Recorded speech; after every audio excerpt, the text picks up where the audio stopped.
আসসালামু আলাইকুম সুপ্রিয় শিক্ষার্থী, আশা করি তোমরা সবাই ভালো আছো, সুস্থ আছো এবং পরীক্ষার চাপমুক্ত হয়ে মোটামুটি তোমরা প্রস্তুতি নিতে পারছো আর কি। যে সময়টাতে এখন তোমরা আছো এই সময়টাতে আসলে খুবই প্রেশার লাগার কথা। তার মানে সব কিছুই একটু অস্থির একটা সময় আর কি। এখন সব কিছুই মনে হচ্ছে অসহ্য লাগবে, হ্যাঁ, মনে হবে যে কিছুই মনে থাকছে না, এরকম একটা সময় কিন্তু আমরা এখন আছি, তাই না? আচ্ছা, প্রথমে তোমরা একটু আমাকে জানিয়ে দাও যে তোমরা আমার ক্লাস ঠিকঠাক দেখতে পাচ্ছ কি না, সব কিছু ঠিকঠাক আছে কি না, এটা একটু আমাকে জানিয়ে দাও কাইন্ডলি, যে আমার কথা তোমরা ক্লিয়ার শুনতে পাচ্ছ কি না, ভালো আছো, সুস্থ আছো। এবং আচ্ছা, আমি দেখতে পাচ্ছি যে মোটামুটি আমার কথা হয়তো ক্লিয়ার আছে। আমাদের আজকের যে ক্লাস, এই ক্লাসটাকে আমরা বলছি সাধারণ জ্ঞান রিসেন্ট মেগা লাইভ ক্লাস, এবং সম্ভবত ঢাকা বিশ্ববিদ্যালয়ের আগে এটাই তোমাদের সর্বশেষ ক্লাস, সর্বশেষ সাধারণ জ্ঞানের ক্লাস, অন্তত এটা আমরা মোটামুটি নিশ্চিত। তো আমরা আসলে এই ক্লাসগুলোতে তোমাদেরকে কি পড়াবো, মানে এই জিকে মেগা জিকে যে লাইভ ক্লাস, হ্যাঁ, সাম্প্রতিক যে লাইভ ক্লাস মেগা ক্লাস, এই ক্লাসে আমরা তোমাদেরকে কি পড়াবো?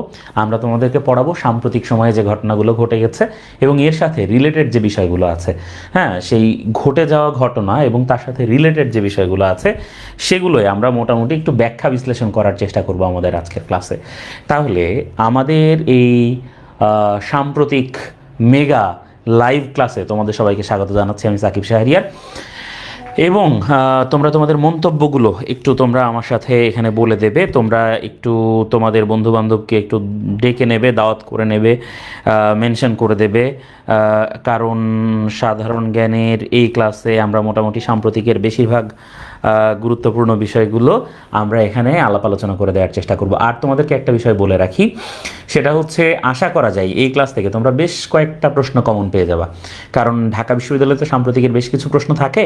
কাজেই আশা করছি এই ক্লাস থেকে তোমরা বেশ কিছু প্রশ্ন আশা করছি যে তোমরা কমন পাবা। অবশ্যই কোনো রকম নিশ্চয়তা দিচ্ছি না, কারণ তোমরা যারা ভালো করে ক্লাস করবা তাদের সম্ভাবনা আছে যে তোমরা কিছু প্রশ্ন এখান থেকে কমন পেলে। তো আমরা আমাদের এই সাম্প্রতিক মেগা লাইভ ক্লাসে তোমাদের সবাইকে আবারও স্বাগত জানাচ্ছি এবং আমাদের সাম্প্রতিক মেগা লাইভ ক্লাস শুরু করছি। তোমাদের কোনো জিজ্ঞাসা, কোনো প্রশ্ন থাকলে তোমরা যথারীতি মন্তব্য সেকশনে জানিয়ে দেবে, নিজেদের মধ্যে গল্পগুজব করবে না, এবং সম্ভব হলে সাথে একটা খাতা নিয়ে, হ্যাঁ, খাতা নিয়ে তারপরে হচ্ছে তোমরা বসবে, ঠিক আছে? ওকে, তাহলে আমরা আমাদের ক্লাস শুরু করছি। দেখো, আমরা একদম প্রথমে আমরা যে বিষয় নিয়ে পড়ব, আমরা একটা টপিক নিয়ে পড়ব। সেই টপিক হচ্ছে কি আমাদের জুলাই সনদ বা জুলাই ঘোষণার যে বিষয়টা আছে, সেই জুলাই ঘোষণা বা জুলাই সনদের বিষয়, ঠিক আছে? আমাদের এই টপিকের নাম হচ্ছে কত সাধের জুলাই সনদ, তাই না? আসলেই কত সাধের আমাদের এই জুলাই সনদ, তাই না?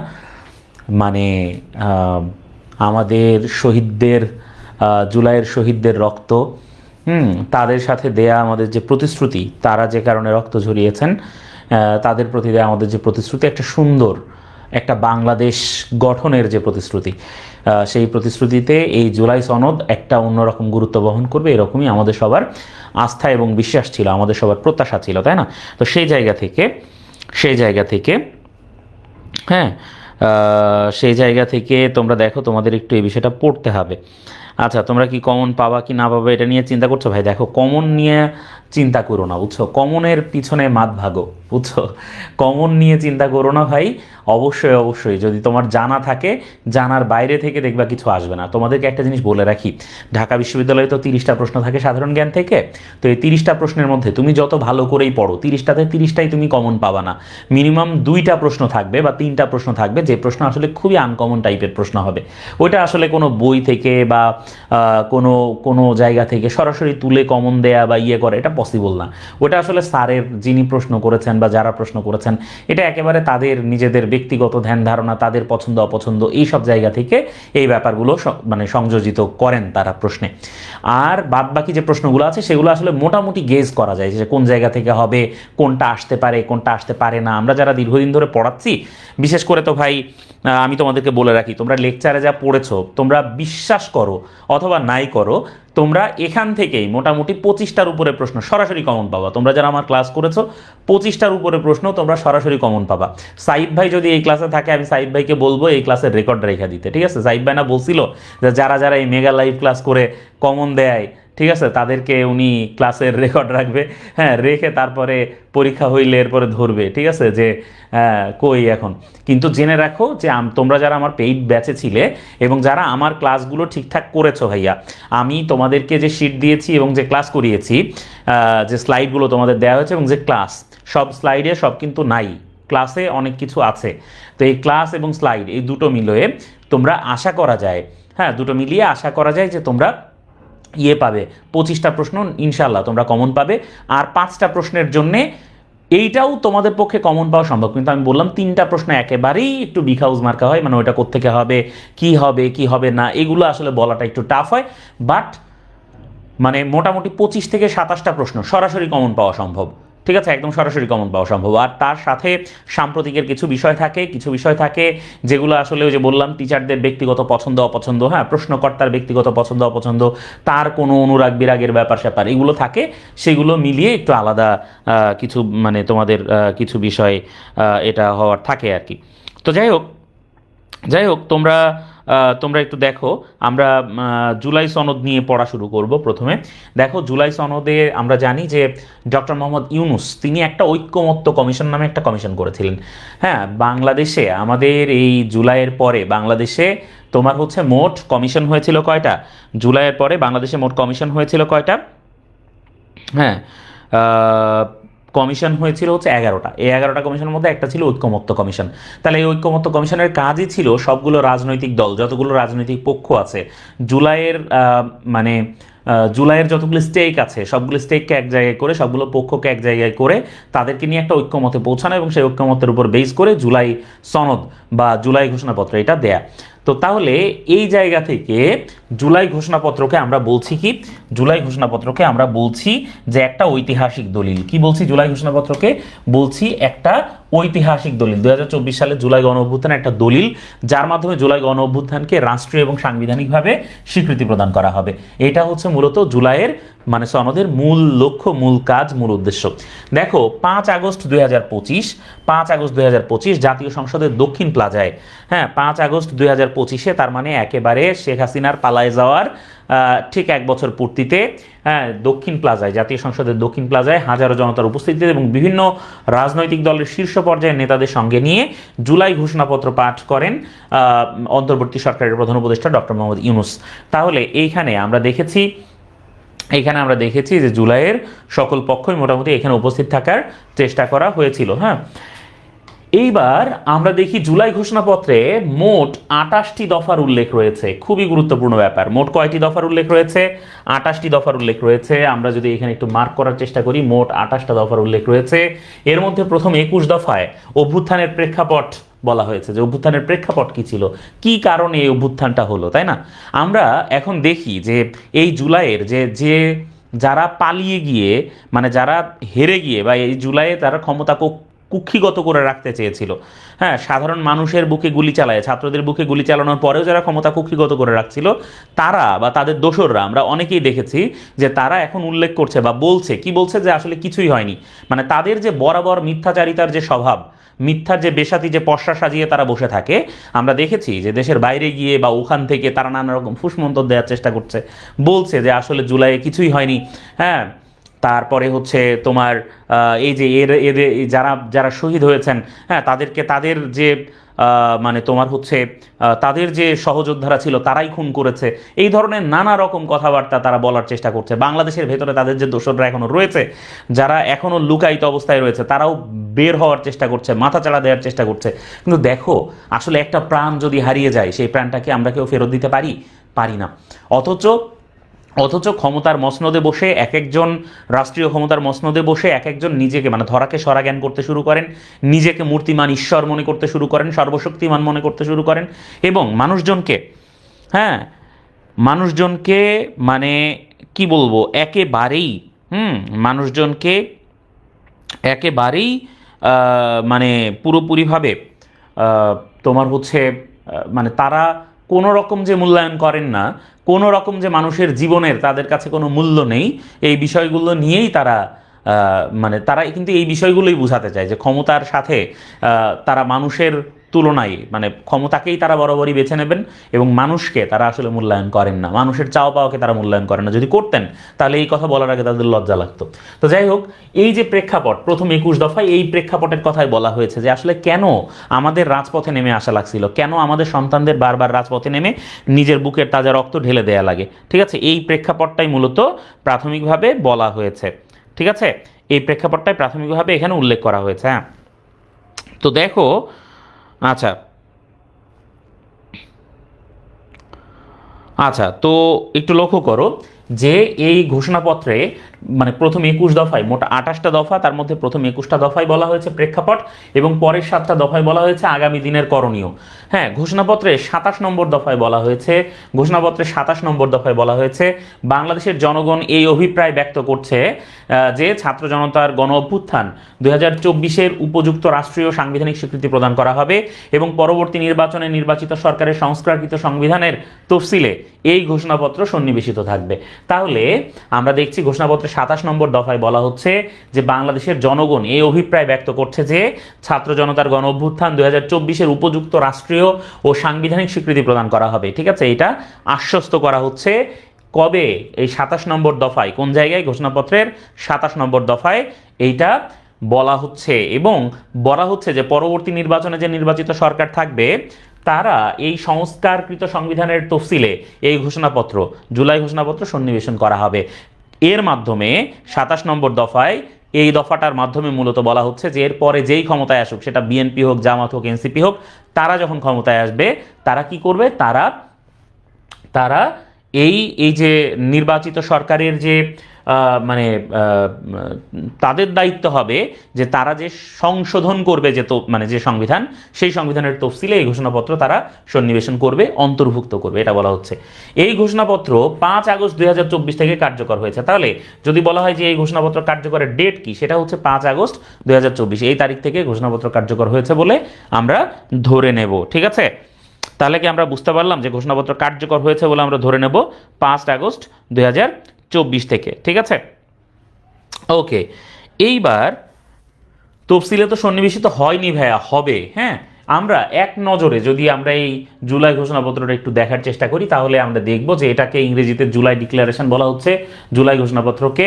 হ্যাঁ, এবং ডক্টর মোহাম্মদ ইউনূস এটা পাঠ করেছেন, জাতীয় সংসদের দক্ষিণ প্লাজায় পাঠ করেছেন। পাঠের তারিখ ছিল 5 আগস্ট 2025, বিকাল 5টা 21 মিনিটে পাঠ শুরু করেন, পাঠ শেষ হয় 5টা 34 মিনিটে, 13 মিনিট লাগে। এর দফা ছিল 28টা, সবচেয়ে গুরুত্বপূর্ণ ব্যাপার, আমি আবারও বলছি, দফা 28টা, অঙ্গীকার হচ্ছে 6টা, অঙ্গীকার হচ্ছে 6টা। ঠিক আছে, ঘোষণাপত্রের 24 নম্বর দফায় জুলাই গণঅভ্যুত্থানের শহীদদেরকে জাতীয় বীর বলে আখ্যায়িত করা হয়েছে। বলা হয়েছে জুলাই অভ্যুত্থানের যে শহীদ তারা হচ্ছেন জাতীয় বীর। ঠিক আছে, তারা জাতীয় বীর। তাহলে 24 নম্বর দফায় জুলাই অভ্যুত্থানের শহীদদেরকে বলা হচ্ছে জাতীয় বীর। 27 নম্বর দফায় বলা হচ্ছে যে পরের যে নির্বাচিত সরকার আসবেন তারা এই জুলাই ঘোষণাপত্রকে কি করবেন? সংবিধানের তফসিলে, যে সংশোধিত যে সংবিধানটা হবে সেই সংবিধানের তফসিলে তারা সন্নিবেশিত করবেন। তাহলে এই হচ্ছে জুলাই অভ্যুত্থানের যে ঘোষণাপত্রটা আছে সেই ঘোষণাপত্রের এক নজরে মূল বিষয়গুলো আর কি। আশা করা যায় যে তোমরা মোটামুটি বিষয়টা বুঝতে পেরেছো। এই বিষয়গুলোই পড়তে হবে, যে জিনিসগুলো বলে দিলাম এই জিনিসগুলো পড়লেই চলবে। একজন বলেছে সে জিকে ছাড়া অন্য কোনো কিছু ভয় পায় না। কেন রে ভাই, জিকে তুমি ভয় পাও কেন? জিকে কি জিন না ভূত? হ্যাঁ, যে ভয় পাও, বোকা। দেখো, এবার আমরা একটু দেখি, লক্ষ্য করি, হ্যাঁ, যে জুলাই গণহত্যা নিয়ে জাতিসংঘ একটা প্রতিবেদন দিয়েছে। জুলাইয়ে গণহত্যা নিয়ে জাতিসংঘ একটা প্রতিবেদন দিয়েছে। ঠিক আছে, এই প্রতিবেদনটা কি, এখানে কি বলা হচ্ছে? বলা হচ্ছে যে 12ই ফেব্রুয়ারি 2025, দেখো 12ই ফেব্রুয়ারি 2025 জাতিসংঘের মানবাধিকার কমিশনের কার্যালয়, যেটার ইংরেজি নাম হচ্ছে OHCHR, ঠিক আছে, এই OHCHR থেকে 1 জুলাই থেকে 15 আগস্ট 2024 পর্যন্ত বাংলাদেশে যে মানবাধিকার লঙ্ঘন হয়েছে সেই লঙ্ঘনের ঘটনাবলী নিয়ে একটা ফ্যাক্ট ফাইন্ডিং মিশন করা হয় এবং এর 114 পৃষ্ঠার একটা প্রতিবেদন এটা প্রকাশ করা হয়। প্রতিবেদনের পৃষ্ঠা সংখ্যা হচ্ছে 114। তাহলে এই কাজটা করলো কারা? করলো হচ্ছে OHCHR। কারা? OHCHR, যেটা হচ্ছে জাতিসংঘের মানবাধিকার কমিশনারের কার্যালয়, ঠিক আছে, OHCHR, এরা 1 জুলাই থেকে 15 আগস্ট 2024 পর্যন্ত বাংলাদেশে যত মানবাধিকার লঙ্ঘনের ঘটনা ঘটেছে সেগুলোকে আমলে নিয়েছে। 8টা জেলায় তারা সফর করেছে, ঠিক আছে, এই যে 8টা শহরে তারা অনুসন্ধান চালাইছে, ঠিক আছে। জাতিসংঘের এই দপ্তরটা বাংলাদেশের 8টা অঞ্চলে 8টা শহরে, হ্যাঁ, অনুসন্ধান চালিয়ে তারপরে এই প্রতিবেদন তৈরি করেছে। এই প্রতিবেদনে বলা হচ্ছে যে প্রাণহানির সংখ্যা 1400 জন। কতজন? 1400 জন। এবং এই সুপারিশে জবাবদিহিতা ও ন্যায় বিচার বিভাগ, পুলিশ ও নিরাপত্তা বিভাগ, নাগরিক বিষয়, রাজনৈতিক প্রক্রিয়া এবং অর্থনৈতিক গভর্নেন্স, এই 5টি বিষয়ের উপর মোট 41টা সুপারিশ করেছে। কয়টা সুপারিশ করেছে? মোট 41টা সুপারিশ করেছে OHCHR। আর OHCHR মানেই কি? মানেই হচ্ছে জাতিসংঘ। এটা জাতিসংঘের একটা মানবাধিকার কমিশন, ঠিক আছে। তাইলে জাতিসংঘের মানবাধিকার কমিশন OHCHR, এটা কিন্তু কোনো সংস্থা বা কোনো সদর মানে কোনো দপ্তর বা কোনো অফিস বাংলাদেশে ছিল না, কিন্তু OHCHR বাংলাদেশে এখন আসছে, ঠিক আছে। তাহলে এই যে প্রতিবেদনটা এটা প্রকাশ করেছে OHCHR, এবং তারা বলেছে যে জুলাইয়ে যে গণহত্যা হয়েছে এটা সত্য। 8টা শহরে অনুসন্ধান চালায়ে তারা 114 পৃষ্ঠার একটা প্রতিবেদন দিয়েছে। তাহলে প্রতিবেদন দিয়েছে কত পৃষ্ঠার? 114 পৃষ্ঠার। কয়টা শহর থেকে? 8টা শহর থেকে। এবং তারা এই ফ্যাক্ট ফাইন্ডিং মিশনের মাধ্যমে তারা বলেছে 1 জুলাই থেকে 15 আগস্ট 2024 পর্যন্ত বাংলাদেশে যে মানবাধিকার লঙ্ঘনের ঘটনা ঘটেছে সেইটাতে মোট মৃতের সংখ্যা তারা বলেছে 1400 জন। কতজন বলেছে? 1400 জনের কথা বলেছে, ঠিক আছে ভাইয়া। তাহলে আমরা বুঝতে পারলাম, হ্যাঁ, ওকে। তাহলে ভাইয়ারা আমরা বুঝতে পারলাম যে 1400 জনের কথা মানে বলা হয়েছে যে বিক্ষোভে প্রাণহানির সংখ্যা হচ্ছে 1400 জন। এবং এই যে মোট এই যে তোমার হচ্ছে জবাবদিহিতা, ন্যায় বিচার, হ্যাঁ, পুলিশ, নিরাপত্তা বিভাগ, নাগরিক বিষয়, রাজনৈতিক প্রক্রিয়া এবং অর্থনৈতিক গভর্নেন্স, এই মোট 5টা বিষয়ের উপর 41টা সুপারিশ মোট জাতিসংঘ করেছে, ঠিক আছে। তাহলে জাতিসংঘের কোন সংস্থা এটা করেছে? আমি আবারও বলছি, ভালো করে পড়তে হবে ভাইয়া। OHCHR করেছে, OHCHR করেছে। খুব ভালো করে এই সংস্থাটার নাম মাথার মধ্যে ঢুকায় রাখো। এটা হচ্ছে কি? জাতিসংঘের মানবাধিকার কমিশন। জাতিসংঘের মানবাধিকার কমিশন। খুব ভালো করে এই নামটা নিজের মাথার মধ্যে ঢুকায় নাও। এখন দেখো এই যে জাতিসংঘের এই OHCHR, এরা বাংলাদেশে তাদের কার্যালয় স্টার্ট করেছে, আমি বললাম, এবং একটা চালু হওয়ার প্রক্রিয়া এরা অবলম্বন করেছে, ঠিক আছে। এরা অবলম্বন করেছে সেটা হচ্ছে 10 জুলাই 2025 এরা উপদেষ্টা পরিষদের অনুমোদন পায়, ঠিক আছে। তাইলে যদি প্রশ্ন আসে, তোমাদেরকে যদি প্রশ্ন করে, জিজ্ঞাসা করে পরীক্ষায়, ভর্তি পরীক্ষায় যদি প্রশ্ন আসে যে বাংলাদেশে OHCHR মানে জাতিসংঘের যে মানবাধিকার কমিশন, এরা হচ্ছে এই জাতিসংঘের মানবাধিকার কমিশন, এরা হচ্ছে বাংলাদেশে কবে মন্ত্রিপরিষদের অনুমোদন পায়? 10 জুলাই 2025 এরা মন্ত্রিপরিষদের অনুমোদন পাইছে, ঠিক আছে। এবং যেহেতু এদের সদর দপ্তর হচ্ছে জেনেভাতে, বাংলাদেশ কি করছে? 14 জুলাই 2025 বাংলাদেশ কি করছে? 14 জুলাই 2025 বাংলাদেশ কি করছে? একটা MOU সাইন করছে, করে এটা জেনেভাতে পাঠাইছে।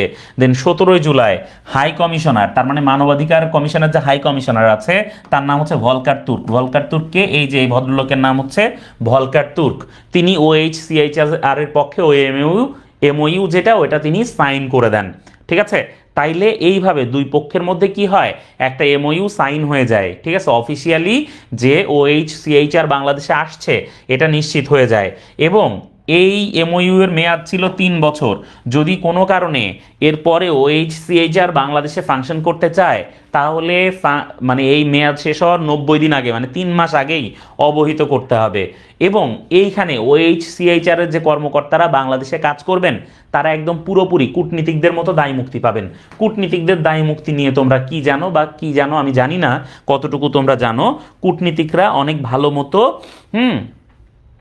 ঠিক আছে, কূটনীতিকরা অনেক বিষয়ে দায় মুক্তি পান, তোমরা মনে রাখবা, হ্যাঁ। কূটনীতিকরা অনেকগুলো বিষয়ে দায় মুক্তি পেয়ে থাকেন। যেমন কূটনীতিকরা তোমরা জানো যে একটা বিশেষ ধরনের পাসপোর্ট পেয়ে থাকেন, ঠিক আছে।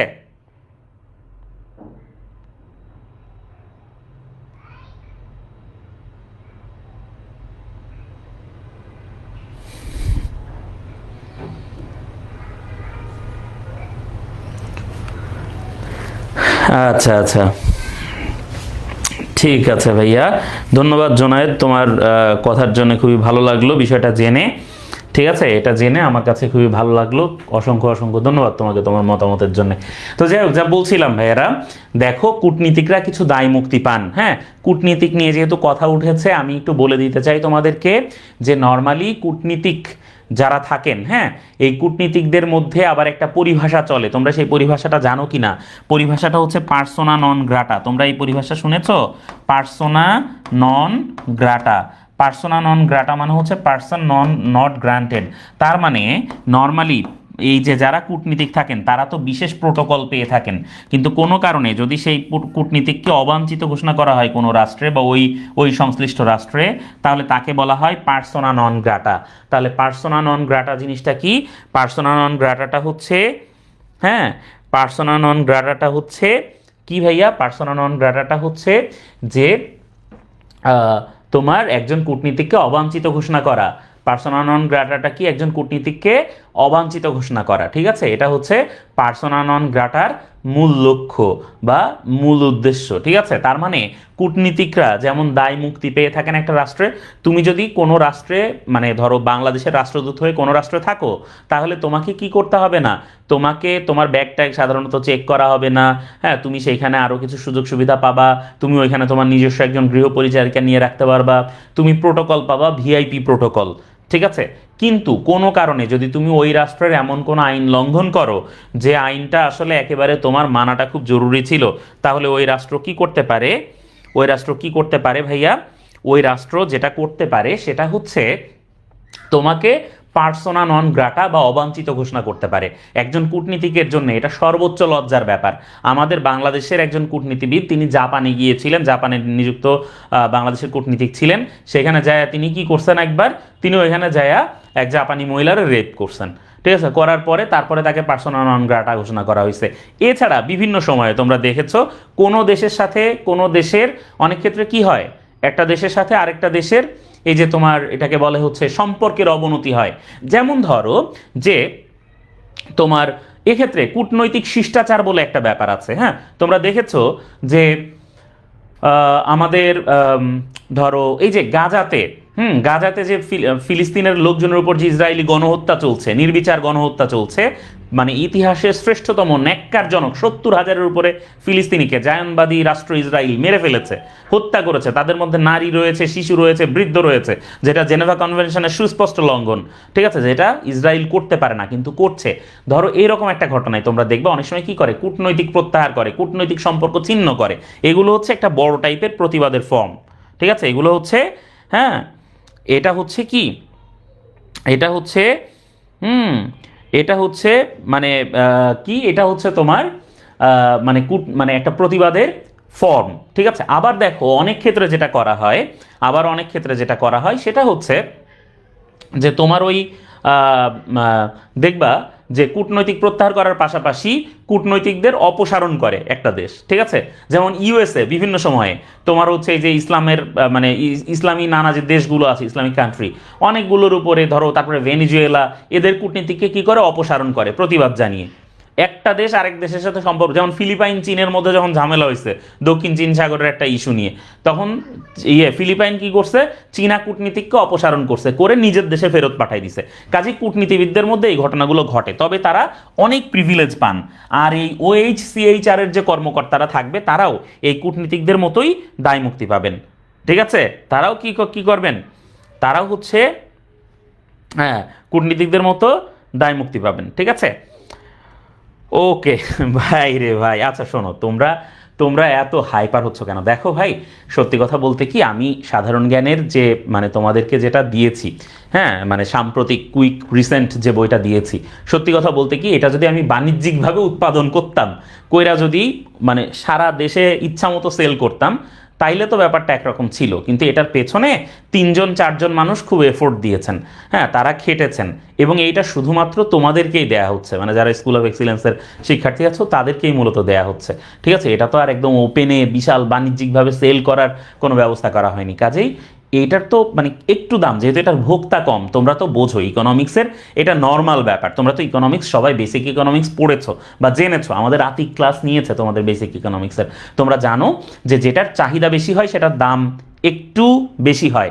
হ্যাঁ, মানে চাহিদার সাথে দামের সম্পর্ক সমানুপাতিক, আর হচ্ছে দামের সাথে আবার চাহিদার সম্পর্ক ব্যস্তানুপাতিক, ঠিক আছে, এটাও তোমরা জানো, মানে দুইটা আসলে ভাইস ভার্সা। আবার দেখো তোমরা আরও একটা বিষয় জানো, সেটা হচ্ছে যে যদি মানে কি বলবো উৎপাদন অনেক বেশি থাকে তাইলে সেটার দাম কম হয়, ঠিক আছে। সো এটা তো আসলে বাণিজ্যিক ব্যাপার না ভাই, এটা বাণিজ্যিক উদ্দেশ্যে করা হয়নি, এটা করা হয়েছে শুধুমাত্র আমাদের স্টুডেন্টরা যেন একটু একটু মানে বেটার একটু ইয়ে পায় এই জন্যে। না এলে ভাই পিডিএফ কেন আমি ইয়ে করতে যাব বলো, আর আমার এত কষ্ট করে করারই বা কী দরকার, আমি করেছি একেবারে যারা আমাদের লয়াল স্টুডেন্ট আছে তাদের জন্যে, আর কিছু না, ঠিক আছে, এই হচ্ছে বিষয় ভাই। ওকে, তারপরে হচ্ছে আরভি নবাদিত্য বলেছে ভাইয়া উদাহরণ কম দেন, দ্রুত শেষ করেন। আচ্ছা ঠিক আছে, দেখো, আচ্ছা হ্যাঁ তোমাদের তো এখন খুবই ইয়ে। ওকে, হ্যাঁ হ্যাঁ, দেখো দেখো যা বলছিলাম, OHCHR এর পরিচিতি দেখো, এইটা তোমাদের একটু জানতে হবে, ঠিক আছে। কেন জানতে হবে, বিশেষ করে এই কূটনৈতিক ব্যাপারগুলো কেন জানতে হবে, এই রিলেটেড প্রশ্ন ঢাকা বিশ্ববিদ্যালয়ে হয় ভাইয়া, প্রত্যেক বছরই এই রিলেটেড প্রশ্ন হয়। হ্যাঁ, এই জন্যে এটা একটু ভালো মতো জানতে হবে, ঠিক আছে। ওকে, দেখো লক্ষ্য করো যে OHCHR এর পরিচিতি, এখানে সংক্ষিপ্ত একটা পরিচিতি দেওয়া হয়েছে লোগো সহ, এখানে বলা হয়েছে পূর্ণরূপ হচ্ছে office of the United Nations High Commissioner for Human Rights, ঠিক আছে। আচ্ছা ভাই তোমরা যে এরকম করো, ঠিক আছে, এই যে কও যে ভাই দ্রুত শেষ করেন, এই করেন সেই করেন, হ্যাঁ, এই যে তোমরা বলো, তোমরা কি একটা জিনিস বোঝো যে আমরা কেউ তোমাদেরকে আমাদের ক্লাসে লাইক করতে বলি না, কমেন্ট করতে বলি না সমানে, ঠিক আছে, মানে বলি না যে লাইক করো কমেন্ট করো, 100 শেয়ার না হইলে ক্লাস শুরু করব না, হ্যাঁ, যদি 50টা শেয়ার না হয় আমি আজ রাতে ভাত খাবো না, ডায়েট করব, এগুলো তো আমরা বলি না। তাহলে তারপরও তোমরা কত সিরিয়াস আমি ভাবি, যে তোমরা এসে আমরা ক্লাসের মধ্যে সর্বোচ্চ ক্লাস মানে ইয়ে করার চেষ্টা করি, কোনো অবাঞ্ছিত কথাবার্তা না বলার চেষ্টা করি, একদম ক্লাস রিলেটেড কথাই বলার চেষ্টা করি, তারপরও ভাই তোমরা এসে বলো যে ভাই একটু দ্রুত পড়ান, একটু দ্রুত পড়ান, ঠিক আছে, উদাহরণ কম করেন, এই করেন সেই করেন। ভাই আমার যে স্টাইল, আমি তো এই স্টাইলেই পড়াবো, তোমার যদি ভালো লাগে তাহলে তুমি করবা, উপকৃত হলে করবা, আর নাইলে তো করবা না, এটা হচ্ছে বিষয়, এটা খুব স্বাভাবিক ব্যাপার, ঠিক আছে, এটা হচ্ছে ঘটনা।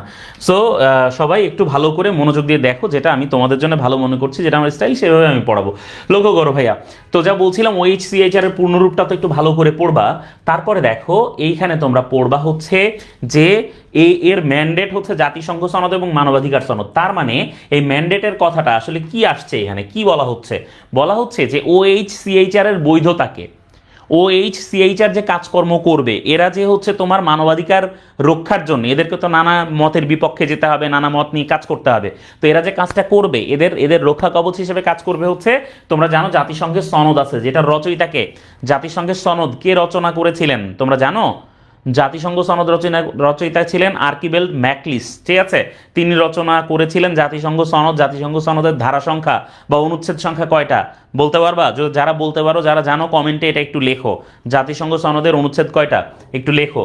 এবং জাতিসংঘের যে মানবাধিকার সনদ আছে, universal declaration of human rights আছে না একটা, জাতিসংঘের সার্বজনীন মানবাধিকার ঘোষণা, ইউডিএইচআর এর সাথে সম্ভবত তোমরা পরিচিত। ইউডিএইচআর হচ্ছে জাতিসংঘ সার্বজনীন মানে universal declaration of human rights বা আন্তর্জাতিক মানবাধিকার ঘোষণা, সার্বজনীন মানবাধিকার ঘোষণা। এই সার্বজনীন মানবাধিকার ঘোষণা এবং জাতিসংঘ সনদ, এই দুইটা হচ্ছে মূলত OHCHR কে প্রোটেক্ট করে, ঠিক আছে, বা জোর দেয়, বল দেয়, পৃষ্ঠপোষকতা করে। আচ্ছা দেখো, এর সদর দপ্তর হচ্ছে সুইজারল্যান্ডের জেনেভাতে, ঠিক আছে, ভালো করে এই জিনিসটা একটু পড়তে হবে। হ্যাঁ 111, সাবাস, ভেরি গুড। আর্কিবেল্ড ম্যাকলিস হচ্ছে, হ্যাঁ এটা এই জাতিসংঘ সনদ রচনা করেছেন।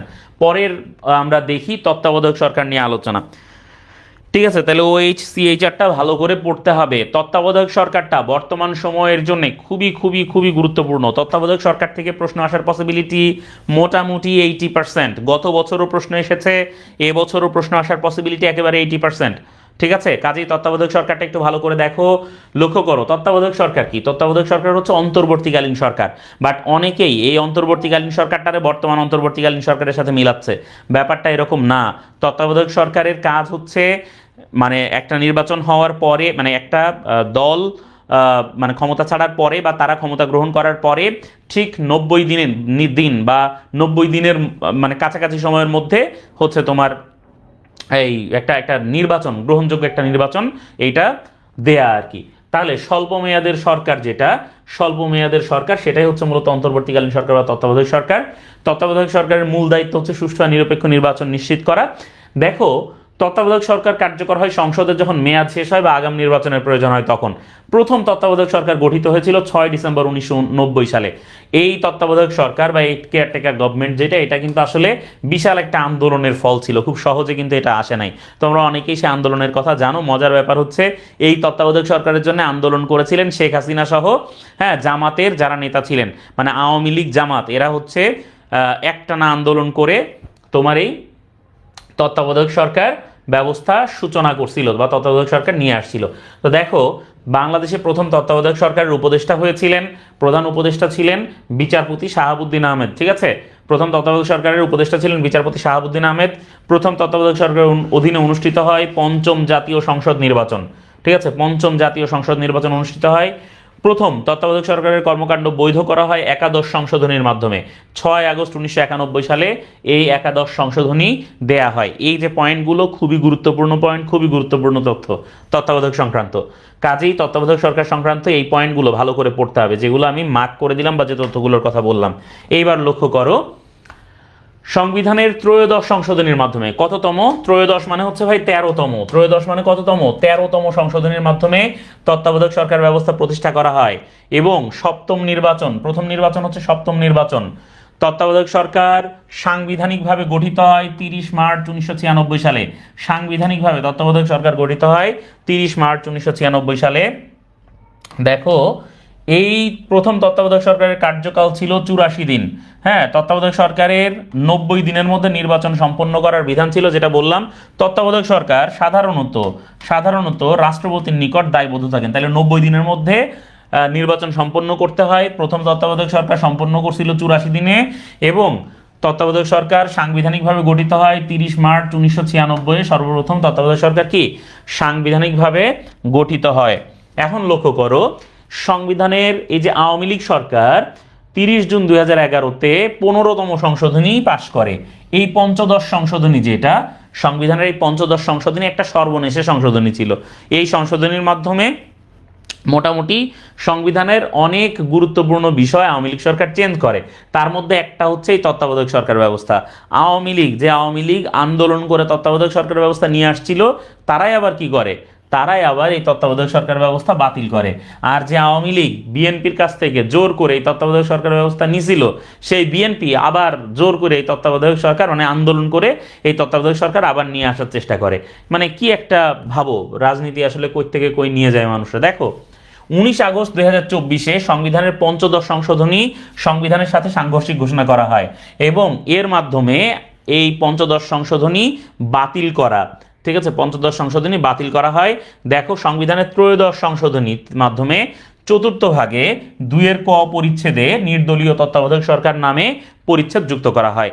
তাহলে সংবিধানের ত্রয়োদশ সংশোধনীর মাধ্যমে চতুর্থ ভাগে, তাহলে সংবিধানের কোন ভাগে আছে? চতুর্থ ভাগে 2-এর ক পরিচ্ছেদে নির্দলীয় তত্ত্বাবধায়ক সরকার এই নামে পরিচ্ছেদ যুক্ত করা হয়। সংবিধানে তত্ত্বাবধায়ক সরকার নিয়ে অনুচ্ছেদ ছিল 5টা অনুচ্ছেদই হচ্ছে 58-তে।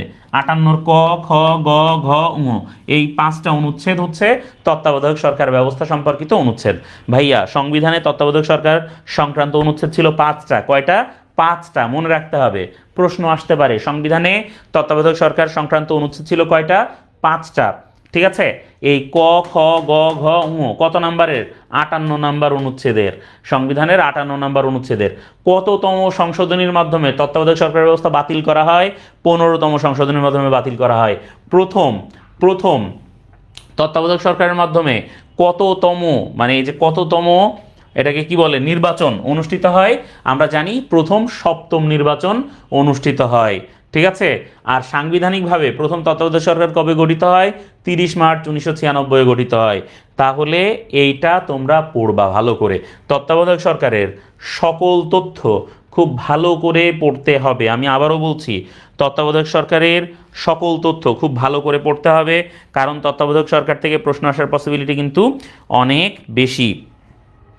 ঠিক আছে, এইবার তোমরা লক্ষ্য করো,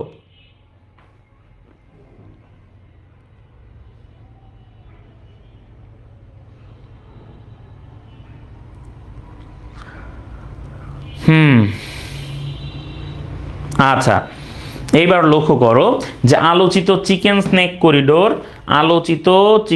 করিডোর এবং এটাকে কি বলে, আলোচিত চিকেন স্নেক করিডোর এবং একই সাথে এটা হচ্ছে সেভেন সিস্টার্স, এই বিষয় নিয়ে আমরা একটু আলাপ আলোচনা করব। দেখো সেভেন সিস্টার্স এটা নতুন করে আলোচনা এসেছিল কেন, সেভেন সিস্টার্স আবার নতুন করে কেন আলোচনা এসেছিল, যখন 5 আগস্ট শেখ হাসিনা পালায়ে ভারত চলে গেল এবং যে যখন দিল্লিতে আশ্রয় নিল, ভারতের সেবাদাস হয়ে দীর্ঘ সময় শেখ হাসিনা কাটিয়েছেন তার জীবনের, তাই না?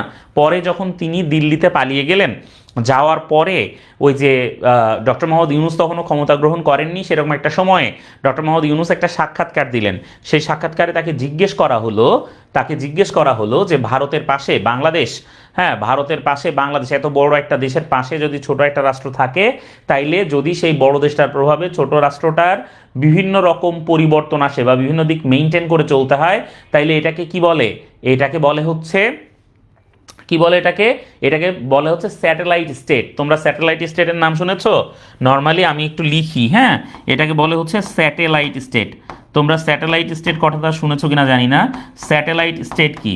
স্যাটেলাইট স্টেট হচ্ছে যদি বড় একটা রাষ্ট্রের পাশে ছোট কম ক্ষমতা সম্পন্ন কোনো রাষ্ট্র থাকে এবং যদি বড় ওই রাষ্ট্রটার প্রভাবে ছোট রাষ্ট্রটা সম্মুখ প্রভাবিত হয়, তাহলে ওই ছোট রাষ্ট্রটাকে ওই বড় রাষ্ট্রটার স্যাটেলাইট স্টেট বলে। ঠিক আছে? তাইলে যেমন স্যাটেলাইট কি, স্যাটেলাইট হচ্ছে উপগ্রহ, তাই না? তার মানে গ্রহের পাশে যেমন ছোট যে মানে গ্রহের চেয়ে ছোট সাইজের যেটা গ্রহকে কেন্দ্র করে ঘোরে, সেটাই তো হচ্ছে উপগ্রহ বা স্যাটেলাইট। তাই একইভাবে স্যাটেলাইট স্টেট দিয়ে বড় দেশের পাশে, অপেক্ষাকৃত শক্তিশালী দেশের পাশে অপেক্ষাকৃত ক্ষুদ্র এবং দুর্বল দেশকে বোঝায়, যে অপেক্ষাকৃত ক্ষুদ্র এবং দুর্বল দেশটা অর্থনৈতিকভাবে, সামাজিকভাবে, সাংস্কৃতিকভাবে ওই বড় দেশটা কর্তৃক প্রভাবিত হয়। আমরা কি বিষয়টা বুঝতে পেরেছি? স্যাটেলাইট স্টেটের বিষয়টা কি আমাদের কাছে ক্লিয়ার হইলে একটু দয়া করে বলো যে হ্যাঁ ভাই ক্লিয়ার, তাইলে আমি বুঝতে পারি, ঠিক আছে, যে তোমরা ক্লিয়ার হয়েছো, একটু বুঝতে পারি। আচ্ছা তাইলে স্যাটেলাইট স্টেটের যে ব্যাপার আমরা দেখলাম, লক্ষ্য করো, হ্যাঁ ভারতের পাশে নেপাল একটা স্যাটেলাইট স্টেট, ভেরি গুড। তাহলে এখন লক্ষ্য করো যে এই যে যখন আমাদের মানে তোমার হচ্ছে ডক্টর মোহাম্মদ ইউনূসকে যখন এটা বলা হচ্ছে যে আপনি তো এরকম বিপদে পড়বেন, তখন ডক্টর মোহাম্মদ ইউনূস বললেন যদি বাংলাদেশ কি হয়, আক্রান্ত হয় বা বাংলাদেশ যদি টার্গেটেড হয়, তাহলে সেভেন সিস্টার্সও কিন্তু কি থাকবে না, সেভেন সিস্টার্সও নিরাপদ থাকবে না বা শান্ত থাকবে না, অশান্ত হয়ে উঠবে। বাংলাদেশকে অশান্ত করা হলে সেভেন সিস্টার্সও শান্ত থাকবে না। এটা ছিল ডক্টর মোহাম্মদ ইউনূসের কি একটা হুমকি, প্রচ্ছন্ন একটা হুমকি, যার কারণে দেখা গেল মানে এই যে সরাসরি রাষ্ট্রের ভেতরকার কূটনৈতিক সম্পর্কের কথা সরাসরি মিডিয়ার সামনে বলা, এই ব্যাপারটাকে আবার বলে মেগাফোন কূটনীতি। তাহলে এখানে আমরা আরেকটা তথ্য জানবো, এটাকে বলে হচ্ছে মেগাফোন কূটনীতি। তার মানে তুমি ধরো যে নর্মাল কূটনৈতিক শিষ্টাচার যেটা, সেটা তুমি মানলে না মেনে তুমি কি করলে, তুমি যা বলার সেটা তুমি সরাসরি বলে দিচ্ছ কোথায়, সংবাদ মাধ্যমের সামনে। এটাকে বলা হচ্ছে মেগাফোন কূটনীতি। কি বলা হচ্ছে এটাকে বলা হচ্ছে মেগাফোন কূটনীতি। ঠিক আছে? তাহলে আমরা কি মেগাফোন কূটনীতির বিষয়টা বুঝতে পেরেছি? এখন লক্ষ্য করো যে নর্মালি এই যে chicken neck corridor, chicken snake আমরা শুনেছি, এই চিকেন স্নেক জিনিসটা কি, আমরা একটা ছবি এখানে দেখছি, হ্যাঁ, যে এইখানে আছে নেপাল, এই পাশে আছে ভুটান, বাট কালো যে জায়গাটা, এই কালো পুরাটাই হচ্ছে ভারত, আর বাংলাদেশ হচ্ছে এই হলুদ, হ্যাঁ এটা হচ্ছে বাংলাদেশ। তাহলে আর এই পাশে হচ্ছে মায়ানমার। এখন লক্ষ্য করো যে ভারত, দেখো এ পাশেও ভারত, এই দুই ভারতের মধ্যে সংযোগ স্থাপন করেছে একেবারে এইখানে ছোট্ট, আমি যদি লাল দাগ দিই তোমাদের মনে হয় দেখতে সুবিধা হবে, এই যে এইখানে এতটুকু সরু একটা জায়গা, এই সরু যে জায়গাটা, এইটাকে বলা হয় করিডোর, ছোট্ট একটা করিডোর। এই করিডোরটা আবার দেখতে মুরগির যে গলা আছে সেই মুরগির গলার মতো একটু বাঁকানো, এই জন্য এটাকে বলা হচ্ছে চিকেন স্নেক করিডোর। কি বলা হচ্ছে? চিকেন স্নেক করিডোর বলা হচ্ছে।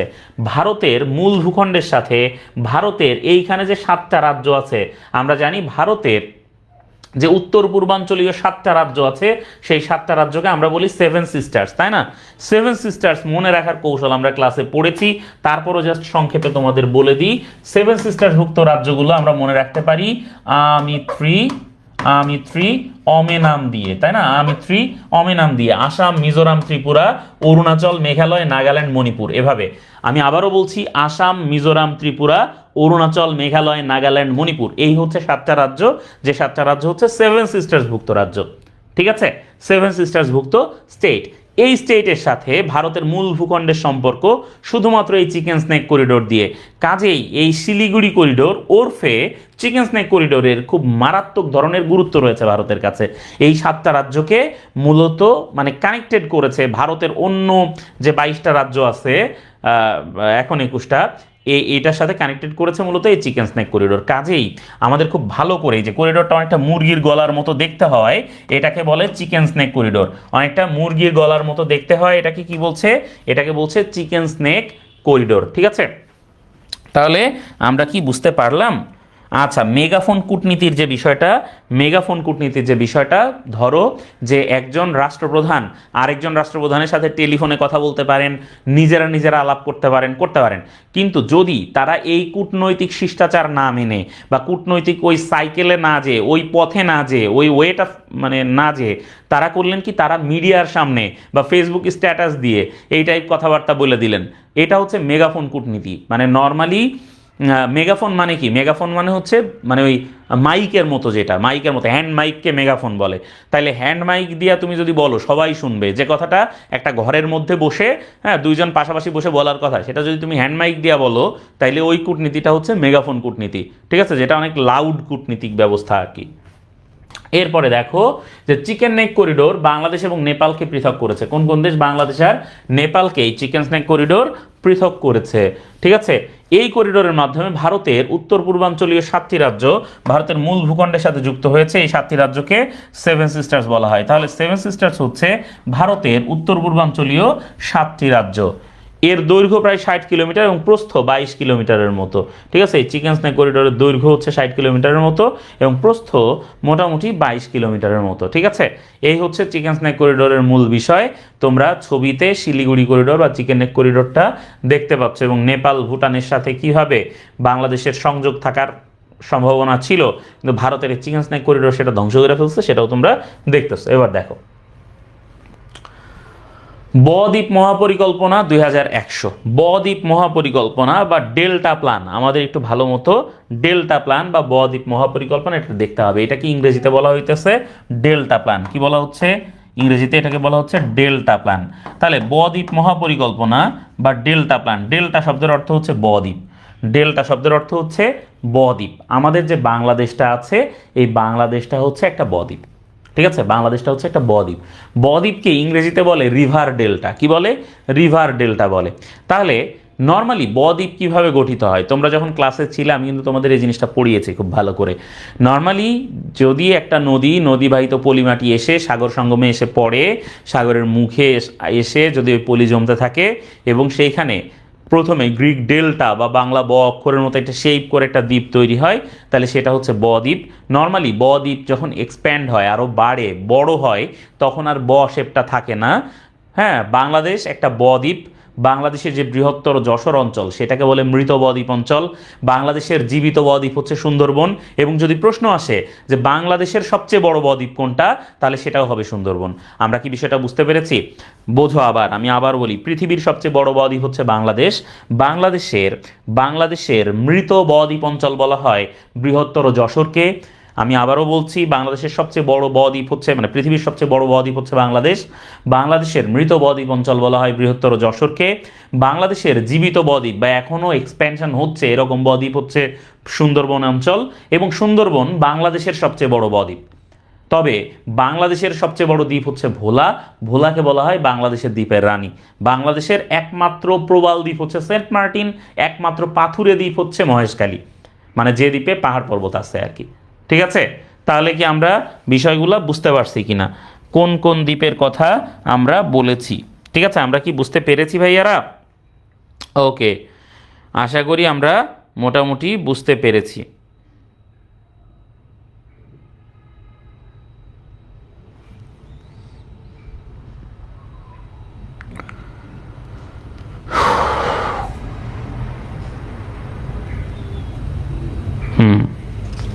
ওকে, এখন দেখো এই যে বদ্বীপ পরিকল্পনা বা বদ্বীপ মহাপরিকল্পনা, এইটা খুবই গুরুত্বপূর্ণ একটা ব্যাপার। এটা 100 বছর মেয়াদী একটা বড় পরিকল্পনা, যেটা বাংলাদেশ সরকারের এখন পর্যন্ত গ্রহণ করা সবচেয়ে উচ্চাভিলাষী পরিকল্পনা বলা হচ্ছে। কেন এটাকে উচ্চাভিলাষী বলা হচ্ছে? দেখো, একটা বদ্বীপ যেহেতু পলিমাটি দিয়ে গঠিত হয়, কাজেই যেহেতু বদ্বীপ পলিমাটি দিয়ে গঠিত হয়, কাজেই ওইটার প্রচুর পরিমাণে করার সুযোগ থাকে। এটাকে বলে হচ্ছে কি বলবো এটাকে আমি, মানে প্রচুর পরিমাণে এটাকে মানে এটা উর্বর হয়। হ্যাঁ, এটা প্রচুর পরিমাণে উর্বরা শক্তি সম্পন্ন হয়, কিন্তু একই সাথে এটার অনেকগুলো ঝুঁকি থাকে। যেহেতু এটা নদীতে হয়, কাজে এটা নদী ভাঙনের সুযোগ থাকে। হ্যাঁ, যেহেতু সাগরের পাড়ে হয়, এজন্য এটা জলোচ্ছ্বাস, হ্যাঁ, বন্যা, তারপরে ঘূর্ণিঝড়, হ্যাঁ, এইসব নানা রকম ঝামেলায়, মানে জলবায়ুগত নানা রকম প্রবলেমে এটা পড়ার সম্ভাবনা থাকে এবং হয়ও সেটা। তো তাহলে এখানকার যারা লোকজন থাকে তারা কি করে? তারা দুর্যোগের সাথে, হ্যাঁ, তারা দুর্যোগের সাথে মানে কি বলবো, পাল্লা দিয়ে প্রতিনিয়ত তারা নিজেরা বেঁচে থাকে। এখন একটা বদ্বীপ অঞ্চল যদি উন্নত হতে চায়, বাংলাদেশের মতো বদ্বীপ আছে আরও একটা, সেটার নাম হচ্ছে নেদারল্যান্ড। নেদারল্যান্ডও কিন্তু একেবারে বাংলাদেশের মতো একটা বদ্বীপ অঞ্চল। এখন দেখো, ওই নেদারল্যান্ড কি করেছে? তারা হচ্ছে একটা পরিকল্পনা করেছে, করে তারা কিভাবে এই জলবায়ুগত যে পরিবর্তন আছে, এই পরিবর্তনকে কিভাবে এমব্রেস করা যায়, কিভাবে এটাকে মানে পজিটিভলি কাজে লাগানো যায়, কিভাবে এটার সাথে মানে কোপ আপ করা যায়, এটা তারা বের করেছে এবং তারা এই উপায়টা অবলম্বন করছে। তখন বাংলাদেশ নেদারল্যান্ডের কাছে যায়, বলে ভাই তোমাদের যে পরিকল্পনা সেটা কি আমারে দিবা? তখন নেদারল্যান্ড বলে নাও, তখন বাংলাদেশ নেয় এবং বাংলাদেশ এই বদ্বীপ মহাপরিকল্পনাটা গ্রহণ করেছে মূলত নেদারল্যান্ড থেকে। তাহলে আশা করি আমরা বিষয়টা বুঝতে পেরেছি। বাংলাদেশ এই বদ্বীপ মহাপরিকল্পনা মূলত গ্রহণ করেছে কোত্থেকে বলছি? নেদারল্যান্ড থেকে মূলত এই বদ্বীপ মহাপরিকল্পনাটা বাংলাদেশ গ্রহণ করছে। ঠিক আছে, তাহলে বাংলাদেশ বদ্বীপ মহাপরিকল্পনা গ্রহণ করছে কোত্থেকে? নেদারল্যান্ড থেকে গ্রহণ করছে। 2100 বছর মেয়াদী পরিকল্পনা, বদ্বীপ পরিকল্পনা 2100, যেটা বাস্তবায়ন করা হবে নেদারল্যান্ডসের পরিকল্পনা অনুযায়ী এবং সহযোগিতায়। মূল উদ্দেশ্য হচ্ছে জলবায়ু পরিবর্তন মোকাবেলা করা, যেটা আমরা এতক্ষণ ধরে বলছি। প্রকল্প এনইসি বা নেক এটা অনুমোদন দেয় 2018 সালে। পরিকল্পনা প্রণয়ন করেছে পরিকল্পনা কমিশনের অর্থনীতি বিভাগ।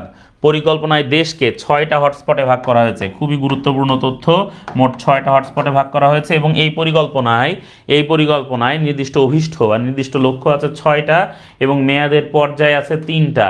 প্রথম পর্যায়ে স্বল্পমেয়াদী পরিকল্পনা 2030 সাল পর্যন্ত চলবে, মধ্যমেয়াদী পরিকল্পনা চলবে 2050 সাল পর্যন্ত এবং দীর্ঘমেয়াদী পরিকল্পনা চলবে 2100 সাল পর্যন্ত।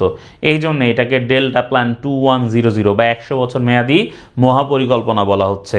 আশা করা যায় যে বিষয়টা আমাদের কাছে মোটামুটি ক্লিয়ার হয়েছে যে কেন এটাকে 100 বছর মেয়াদী পরিকল্পনা, মহাপরিকল্পনা, ডেল্টা প্ল্যান 2100 ইত্যাদি বলা হচ্ছে। ঠিক আছে, আশা করি বিষয়টা আমাদের কাছে ক্লিয়ার হয়েছে। ঠিক আছে,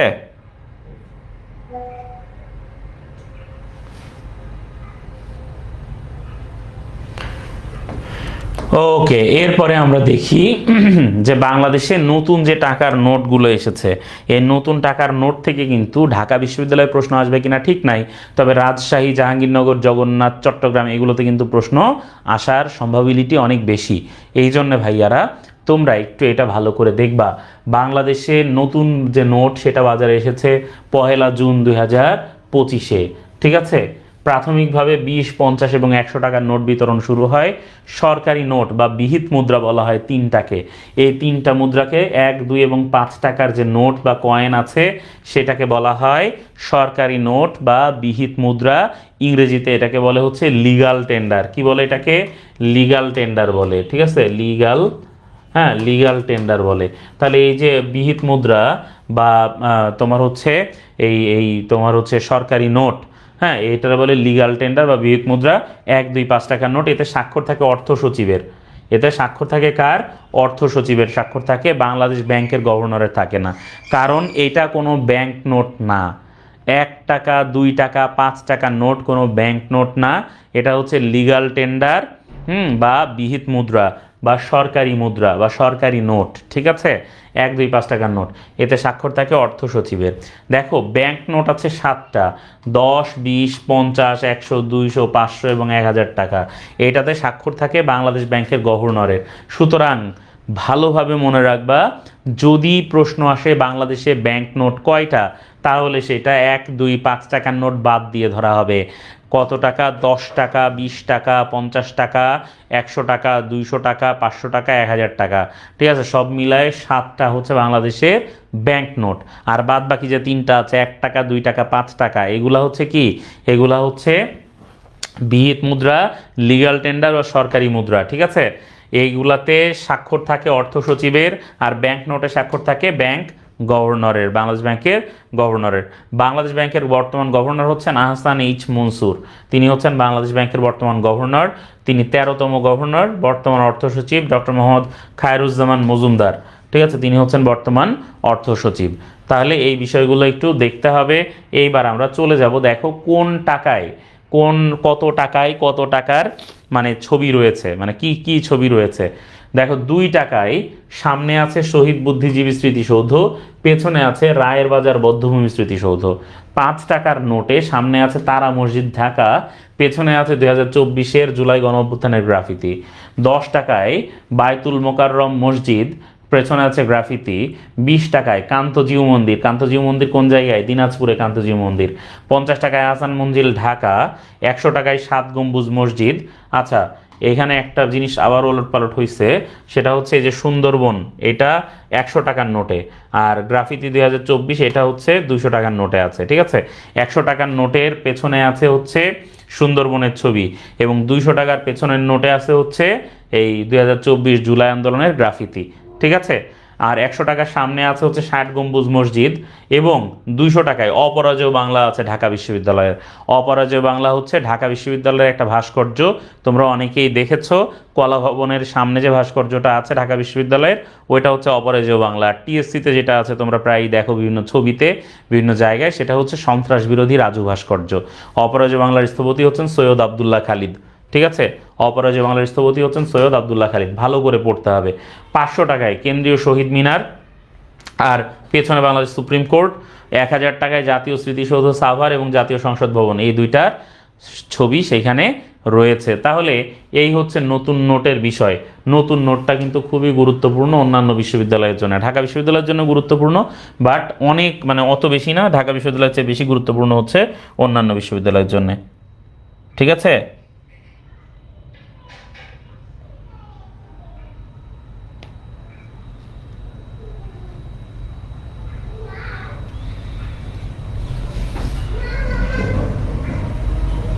ওকে,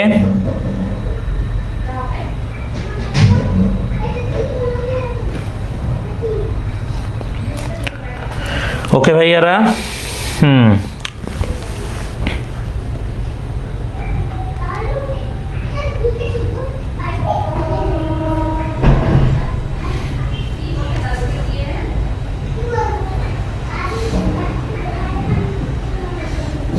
আচ্ছা ঠিক আছে ভাইয়ারা, ওকে। এবার একটু লক্ষ্য করো যে বাংলাদেশের গণভোট, হ্যাঁ, বাংলাদেশের গণভোট এখন পর্যন্ত বাংলাদেশের গণভোট হয়েছে 3টা, প্লেন অ্যান্ড সিম্পল ভাই, খুব ইজি, ঠিক আছে। গণভোট হয়েছে কয়টা? 3টা, হ্যাঁ, কয়টা? 3টা, গণভোট হয়েছে 3টা, ঠিক আছে। এর 2টা হচ্ছে প্রশাসনিক গণভোট, আর একটা হচ্ছে সাংবিধানিক গণভোট। দেখো মোট 3বার গণভোট অনুষ্ঠিত হয়েছে বাংলাদেশে। প্রথমবার হয়েছে যেটা শহীদ রাষ্ট্রপতি জিয়াউর রহমান 30 মে 1977-এ তার নীতি কর্মসূচির প্রতি আস্থা আছে কিনা সে বিষয়ে হ্যাঁ না ভোট আয়োজন করছিলেন। জিয়াউর রহমানের হ্যাঁ না ভোট আয়োজনে, ঠিক আছে, বেশিরভাগ লোক মানে একদম 98.9% মানুষ তার কার্যক্রমে হ্যাঁ বলছিলেন, বলে হ্যাঁ ভোট দিছিলেন। এটা হচ্ছে প্রথম গণভোটের ঘটনা, 30 মে 1977-এ জিয়াউর রহমান এই গণভোটের আয়োজন করেন। দ্বিতীয় যে গণভোটটা সেটা হচ্ছে হুসেন মোহাম্মদ এরশাদ আয়োজন করেন, হুসেন মোহাম্মদ এরশাদ আয়োজন করেন, এবং তার দায়িত্ব পালনের উপর জনগণের আস্থা আছে কিনা এইটা সেখানে নির্ধারণ করা হয় বা সেখানে প্রশ্ন করা হয়। হ্যাঁ, সেখানে ওই যে হ্যাঁ লেখা এরশাদের ছবিযুক্ত ওইটার মধ্যে ভোট দিলে এরশাদের পক্ষে, আর ওইটা যেটাতে ছবি নাই ওটাতে ভোট দিলে এরশাদের বিপক্ষে, এভাবে ঠিক করা হয়। তৃতীয় যে গণভোটটা আছে সেটা হচ্ছে জাতীয় সংসদে গৃহীত সংসদীয় পদ্ধতির সরকার প্রতিষ্ঠার পর সংবিধানের দ্বাদশ সংশোধনীতে রাষ্ট্রপ্রধানের দায়িত্বে থাকা বিচারপতি শাহাবুদ্দিন আহমদ সম্মতি দেবেন কিনা সে প্রশ্নে দেশব্যাপী গণভোট হয়। এটাই হচ্ছে সংসদীয় গণভোট, এটাই হচ্ছে সংসদীয় গণভোট। প্রথম দুইটা হচ্ছে মানে প্রশাসনিক গণভোট আর কি, আর পরেরটা হচ্ছে সাংবিধানিক গণভোট আর কি। কারণ এইখানে এই যে দ্বাদশ সংশোধনী ব্যাপারে গণভোট হয়, যে দ্বাদশ সংশোধনীতে রাষ্ট্রপতি মানে হ্যাঁ ভোট দেবেন কি দেবেন না, এইটা নিয়ে একটা গণভোট হয়, ঠিক আছে, দ্বাদশ সংশোধনীর বিষয়ে। আচ্ছা, তাহলে এই হচ্ছে বিষয়, এই তিনটাই গণভোট এখন পর্যন্ত হয়েছে, ঠিক আছে। আমরা একটু দেখলাম যে এই তিনটা গণভোট এখন পর্যন্ত হয়েছে। এইবার আমরা পড়ব খুব গুরুত্বপূর্ণ একটা বিষয়, যেটা হচ্ছে ইরান এবং ইসরায়েলের মধ্যে সংঘাত, ইরান ইসরায়েলের মধ্যে সংঘাতের বিষয়। আমরা দেখলাম যে বেশ ভালোই মোটামুটি সব কিছু চলছিল। হঠাৎ করে জুন মাসে ইসরায়েল কি করলো, ইরানে হামলা চালাইলো। ইসরায়েলের স্বভাবটা এরকম, চরম জায়নবাদী ইহুদিবাদী রাষ্ট্র ইসরায়েল, তারা শক্তের ভক্ত নরমের জম। হ্যাঁ, তারা ফিলিস্তিনের উপর হামলা করে করে তাদের জিব্বা গেছে লম্বা হয়ে। তারা কি করলো, তারা ইরানের উপরেও একইভাবে হামলা করলো 13 জুন 2025, এবং তারা এটার নাম দিল, এই হামলার নাম দিল অপারেশন রাইজিং লায়ন। কি বললো, অপারেশন রাইজিং লায়ন। এই হামলার জবাবে ইরান কি করলো, ইসরায়েলে পাল্টা হামলা চালাইলো, যেটার নাম হইল অপারেশন ট্রু প্রমিস 3। তার মানে তৃতীয়বারের মতো Operation True Promise, 3 number Operation True Promise চালাইলো ইসরায়েলের উপরে ইরান। এইবার দেখো 16 জুন 2025-এ ইসরায়েলে প্রথমবারের মতো হাইপারসনিক ক্ষেপণাস্ত্র ফাতাহ এটা নিক্ষেপ করলো ইরান। এবং ইরান যখন হাইপারসনিক ক্ষেপণাস্ত্র নিক্ষেপ করলো, তখন তোমরা জানো যে আমরা কিন্তু এই যুদ্ধের সময়, তোমরা যারা ভিডিওগুলো দেখেছো তোমরা দেখবা যে ইরান থেকে লাখ লাখ মিসাইল মারা হইতেছে, মানে লাখ লাখ বেশি হয়ে গেল, হাজার হাজার মিসাইল মারা হচ্ছে, মানে ঢাস ঢাস ঢাস ঢাস করে মোটামুটি মিসাইল ইসরায়েলের দিকে যাচ্ছে, কিন্তু মাত্র কয়েকটা পড়তে পারতেছে, মাটি পর্যন্ত যাচ্ছে, আর বাদ বাকিগুলো উপর থেকে কি হচ্ছে, উপর থেকেই ধ্বংস হয়ে যাচ্ছে। তাইলে এই যে ধ্বংস যে হয়ে যাচ্ছে, এটার পেছনে মূল কারণ হচ্ছে ইসরায়েলের এয়ার ডিফেন্স সিস্টেম, যেটা খুবই খুবই শক্তিশালী।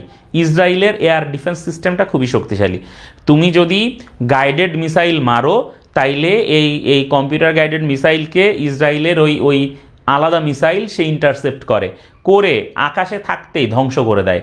তাইলে একটা মিসাইল ধ্বংস করে ইসরায়েলের আরেকটা মিসাইল উড়ে এসে, এইটা হচ্ছে তোমার আকাশ প্রতিরক্ষা ব্যবস্থা, যেটা মিসাইল মাটিতে পড়ার আগেই তাকে বাস্ট করে দেয়া হয়, ঠিক আছে। তাইলে লক্ষ্য করো যে ইরান যে ক্ষেপণাস্ত্র মারে, হাইপারসনিক ক্ষেপণাস্ত্র, সেটার নাম হচ্ছে ফাতাহ হচ্ছে ইরানের হাইপারসনিক ক্ষেপণাস্ত্র। এবং ইসরায়েলের এই হাইপারসনিক ক্ষেপণাস্ত্র মারার পরে ইসরায়েল কিন্তু ঠিকই পড়িমড়ি করে তার যে ঘনিষ্ঠ মিত্র আছে মার্কিন যুক্তরাষ্ট্র, তার কাছে গিয়ে হাজির হয়। এবং মার্কিন যুক্তরাষ্ট্র কি করে, 22 জুন 2025 যুক্তরাষ্ট্র ইরানের 3টা পারমাণবিক স্থাপনায় অপারেশন মিডনাইট হ্যামার চালায়। এই যে অপারেশন মিডনাইট হ্যামার যেটা, এই অপারেশন মিডনাইট হ্যামারটা হচ্ছে যুক্তরাষ্ট্র বা ইউএসএ পরিচালিত একটা অভিযান, যে অভিযানটা তারা পরিচালনা করে কার উপর, ইরানের উপর। এবং আমরা জানি ইরানের 3টা শহর ছিল, বুশেহর, নাতানজ আর ফেরদো। এই বুশেহর, নাতানজ আর ফোর্দো, এই 3টা পারমাণবিক বিদ্যুৎ কেন্দ্রেই তোমার হচ্ছে বোমা হামলা চালায় আমাদের এই ভদ্রলোক ইউএসএ, ঠিক আছে। এবং এই আল্লাহর বান্দা সেইখানে মোটামুটি ডোনাল্ড ট্রাম্প কি করে, ফোর্দো পারমাণবিক স্থাপনায় 12টা বাংকার বাস্টার বোমা ফেলে, ঠিক আছে। এই প্রত্যেকটা বাংকার বাস্টার বোমার মেলা দাম, বুঝছো, অথচ ট্রাম্প হুদায় ওখানে বোমগুলা ফেলছে। দেখো, এছাড়াও ইরানের নাতানজ আর ইস্পাহান পারমাণবিক স্থাপনায় মার্কিন নৌবাহিনীর সাবমেরিন থেকে 30টি মানে এই যে TLAM ক্রুজ ক্ষেপণাস্ত্রও নিক্ষেপ করা হয়, ঠিক আছে। তাহলে এইভাবে যুক্তরাষ্ট্র ইরানে কি করে, অপারেশন মিডনাইট হ্যামার নামে অভিযান চালায়, ঠিক আছে। অপারেশন মিডনাইট হ্যামার নামে অভিযান চালাই দেয়। B2 বোম্বার, GBU-57 বোমা, সাবাস। এখন দেখো এইখানে যে ছবিটা আছে, তাতে ইমপ্লিকেশনস অফ ইরান ইসরায়েল কনফ্লিক্টের কথা বলা হয়েছে। দেখো, বলা হচ্ছে যে গাজাতে মানে লেবানন আর গাজার ইনভলভমেন্ট যে আছে, বলা হচ্ছে যে এইখানে এই ইরান আর ইসরায়েলের মধ্যে মারামারির কারণে পুরো এলাকায় অশান্তি ছড়ায় পড়ছে। হরমুজ প্রণালী দিয়া তোমার হচ্ছে ব্যবসা বাণিজ্য করা টাফ হয়ে গেছে। তারপরে এনার্জি সিকিউরিটি নিয়ে কিন্তু ব্যাপক একটা ঝামেলা বা একটা প্রশ্নের সম্মুখীন হতে হচ্ছে, ঠিক আছে। এটা ওই সময়কার মানে এই মারামারির ফসল বলে ওই সময় বিজ্ঞানীরা মনে করতেছিলেন, মানে যারা রাষ্ট্রবিজ্ঞানী আছেন বা যারা এই সময়কার ইতিহাস নিয়ে গবেষণা করেন তারা মনে করছিলেন। ইরান ইসরায়েল সংঘাত দেখো, 23 জুন 2025 পবিত্র কোড ইয়া আবা আবদুল্লাহ আল হুসাইন ব্যবহার করে কাতারে অবস্থিত মার্কিন ঘাঁটি আল উদেইদ ঘাঁটিতে ক্ষেপণাস্ত্র হামলা চালায় ইরান। তাহলে ইরান মার্কিন একটা বিমান ঘাঁটি যেটা নাম হচ্ছে আল উদেইদ, যেটা কাতারে অবস্থিত, সেইখানে কি করে ইরান কি করে ক্ষেপণাস্ত্র হামলা করে। হ্যাঁ, একই সাথে ইরান ইরাকে অবস্থিত 3টি মার্কিন ঘাঁটিতে হামলা চালায় ইরান। এইভাবে 2টা মার্কিন ঘাঁটিতে ইরান হামলা চালায়, কারণ ওই যে ইরানে হামলা করছে ওইটার ইয়েতে ইরান হামলা চালায়। 24 জুন 2025 যুক্তরাষ্ট্রের প্রেসিডেন্ট ডোনাল্ড ট্রাম্প ঘোষণা দেন উভয় পক্ষ যুদ্ধবিরতিতে সম্মত হয়েছে। এইভাবে ডোনাল্ড ট্রাম্প দুই পক্ষের মধ্যেই যুদ্ধবিরতিটা, মানে দুই পক্ষের স্বার্থে যুদ্ধবিরতি চুক্তিটা তিনি সামনের দিকে আগায় নেন। এবং এই যে তোমরা এখানে যে ছবিটা দেখতেছো, এই যে চপার দাঁড়ায় আছে, এই যে প্লেন দাঁড়ায় আছে, এটাই হচ্ছে কাতারের আল উদেইদ বিমান ঘাঁটিতে দাঁড়ানো চপার প্লেন, ঠিক আছে। তাহলে যুক্তরাষ্ট্রের প্রেসিডেন্ট ডোনাল্ড ট্রাম্প 24 জুন 2025 উভয় পক্ষ যুদ্ধবিরতিতে সম্মত হয়েছে এরকম একটা স্টেটমেন্ট দেন, এবং এর মাধ্যমে ইরান ইসরায়েল সংঘাতটা বন্ধ হয়। দেখো, অপারেশন রাইজিং লায়ন বা জাগ্রত সিংহ, ঠিক আছে, যে সিংহ জেগে উঠছে, এইটা দেখো ইসরায়েলের প্রধানমন্ত্রী বেনিয়ামিন নেতানিয়াহু তার এই অভিযানের নাম দেন অপারেশন রাইজিং লায়ন বা জাগ্রত সিংহ বা জাগ্রত সিংহ অভিযান। নামটি বেছে নেওয়া হয় ওল্ড টেস্টামেন্টের বুক অফ নাম্বারসের 23-24 আয়াত থেকে। হ্যাঁ, তাহলে ইসরায়েল প্রায় তার অভিযানগুলোর নামকরণ করে বাইবেল কিংবা মানে ধর্মীয় যে তাদের যে টেস্টামেন্ট আছে সেই টেস্টামেন্ট থেকে, এবং এই অপারেশনের লক্ষ্য ছিল ইরানের ব্যালিস্টিক ক্ষেপণাস্ত্রের হৃদয়ে বা হার্টে আঘাত করা। অপারেশন রাইজিং লায়ন বা জাগ্রত সিংহ এই নাম তারা দেয়। তাহলে অপারেশন রাইজিং লায়নটা কি?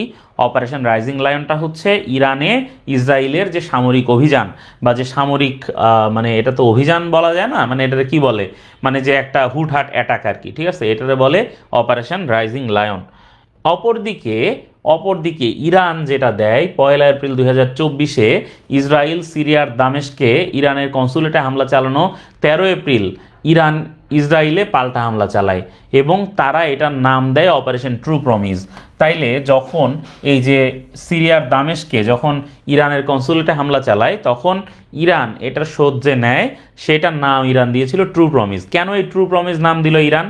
কারণ ইরান বলছিল যে এইটা হচ্ছে ইসরায়েলের কাছে তাদের অঙ্গীকার, তারা মানে ইসরায়েল যদি হামলা করে তাহলে ইরানও কি করবে, ইরান অঙ্গীকারবদ্ধ যে হামলার জবাব তারা দেবে।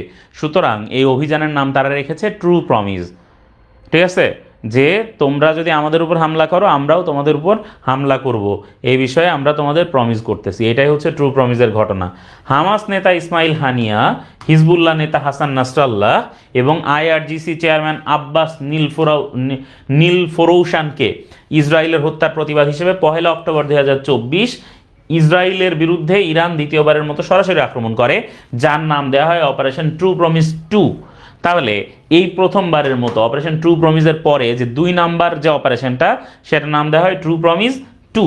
তাহলে ট্রু প্রমিস, হ্যাঁ, এটা কেন ইরান বলছে কারণ তারা অঙ্গীকারবদ্ধ যে তাদের উপর যদি ইসরায়েল হামলা করে তারা এর জবাব দেবে এবং ইসরায়েলকে কিন্তু তারা একদম মানে পৃথিবীর মানচিত্র থেকে নিশ্চিহ্ন করে দেবে, এই জন্য ইরান অঙ্গীকারবদ্ধ, ঠিক আছে, এই জন্য এটাকে বলছে অপারেশন ট্রু প্রমিস।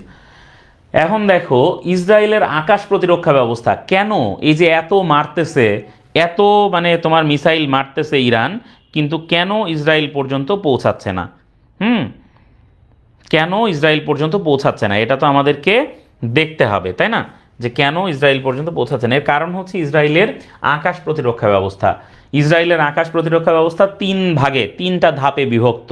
প্রথম ধাপে রয়েছে অ্যারো ডিফেন্স, যেটা এটা হচ্ছে ইসরায়েলের অ্যারোস্পেস ইন্ডাস্ট্রিজের মানে একটা প্রতিরক্ষা ব্যবস্থা, যেটা হচ্ছে একেবারে প্রাইমারি একটা তোমার ভূপৃষ্ঠ থেকে আকাশে নিক্ষেপযোগ্য ক্ষেপণাস্ত্র ব্যবস্থা, যেটা মাটি থেকে মানে উপরেই তোমার হচ্ছে যে ইয়েকে ধ্বংস করে দিতে কাজ করে, তোমার ক্ষেপণাস্ত্রগুলোকে ধ্বংস করে দিতে কাজ করে। অপরদিকে ডেভিড স্লিং, যেটা খুবই গুরুত্বপূর্ণ, এটা হচ্ছে মাঝারি থেকে দীর্ঘ পাল্লার সারফেস টু এয়ার আর এন্টি ব্যালিস্টিক মিসাইল ব্যবস্থা, যেটাও একইভাবে আকাশেই প্রতিপক্ষের ক্ষেপণাস্ত্রকে ধ্বংস করে দেওয়ার জন্য আলাদা করে ক্ষেপণাস্ত্র নিক্ষেপ করে।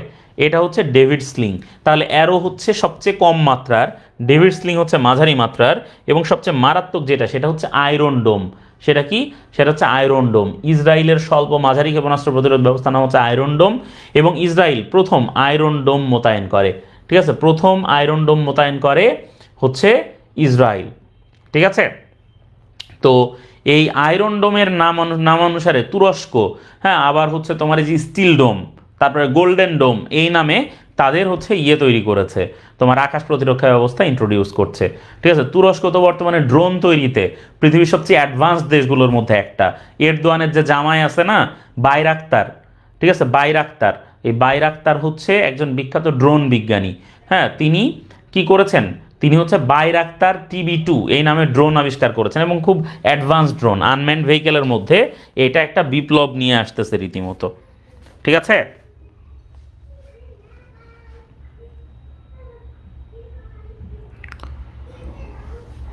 ওকে।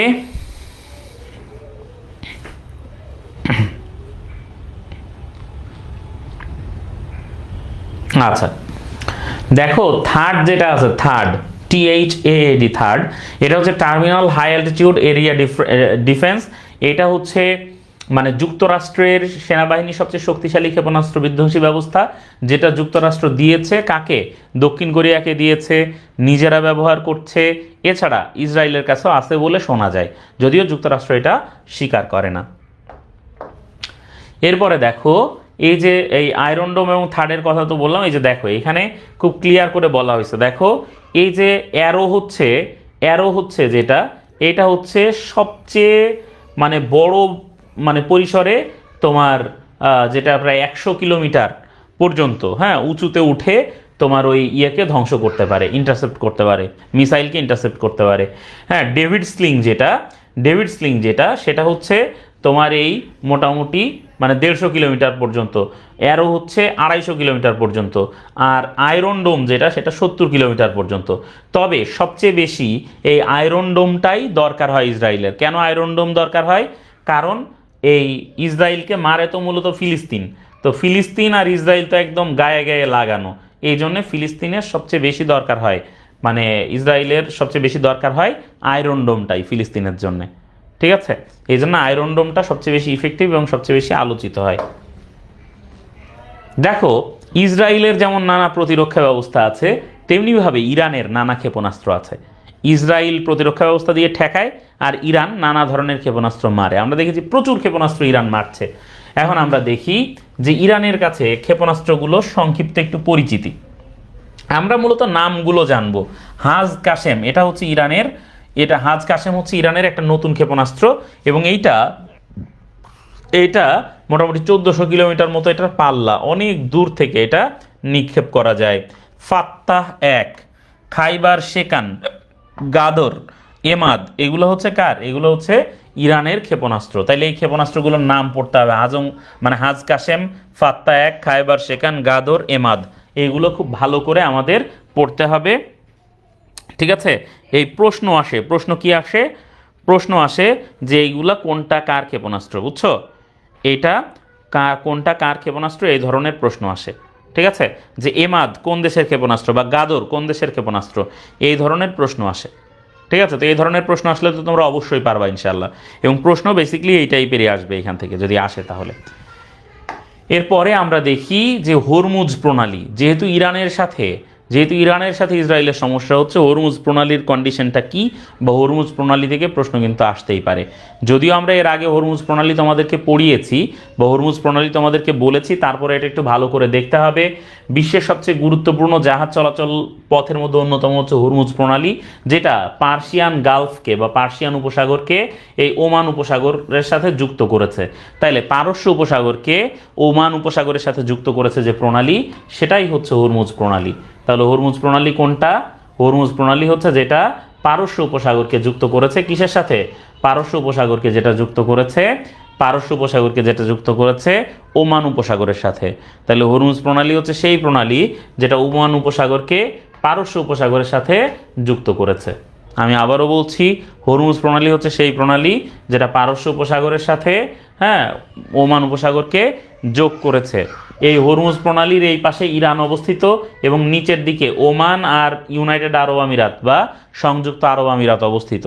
এখন এই ইরানের সাথে কারো কোনো সমস্যা হলেই ইরান কি করে, হরমুজ প্রণালী মোটামুটি বন্ধ করে দেওয়ার চেষ্টা করে।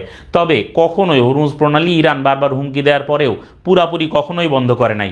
তবে 22 জুন 2025 ইরানের পার্লামেন্টে এই হরমুজ প্রণালী বন্ধ করে দেওয়ার জন্য অনুমোদন এটা পাশ করা হয়। যদি কেউ বেশি বাড়াবাড়ি করে তবে ইরান হরমুজ প্রণালী বন্ধ করে দিতে পারবে, এই টাইপের একটা প্রস্তাব ইরানের পার্লামেন্টে পাশ হয়ে আছে। ঠিক আছে, এইবার দেখি নেপালে, আমাদের পার্শ্ববর্তী দেশ, আমাদের কাছের দেশ নেপালে কিন্তু আমাদের কাছে পার্শ্ববর্তী দেশে কিন্তু একটা কি হয়েছে, একটা তোমরা দেখছো যে একটা বিপ্লব হয়েছে, যে বিপ্লবকে জেন জি বিপ্লব বলা হচ্ছে।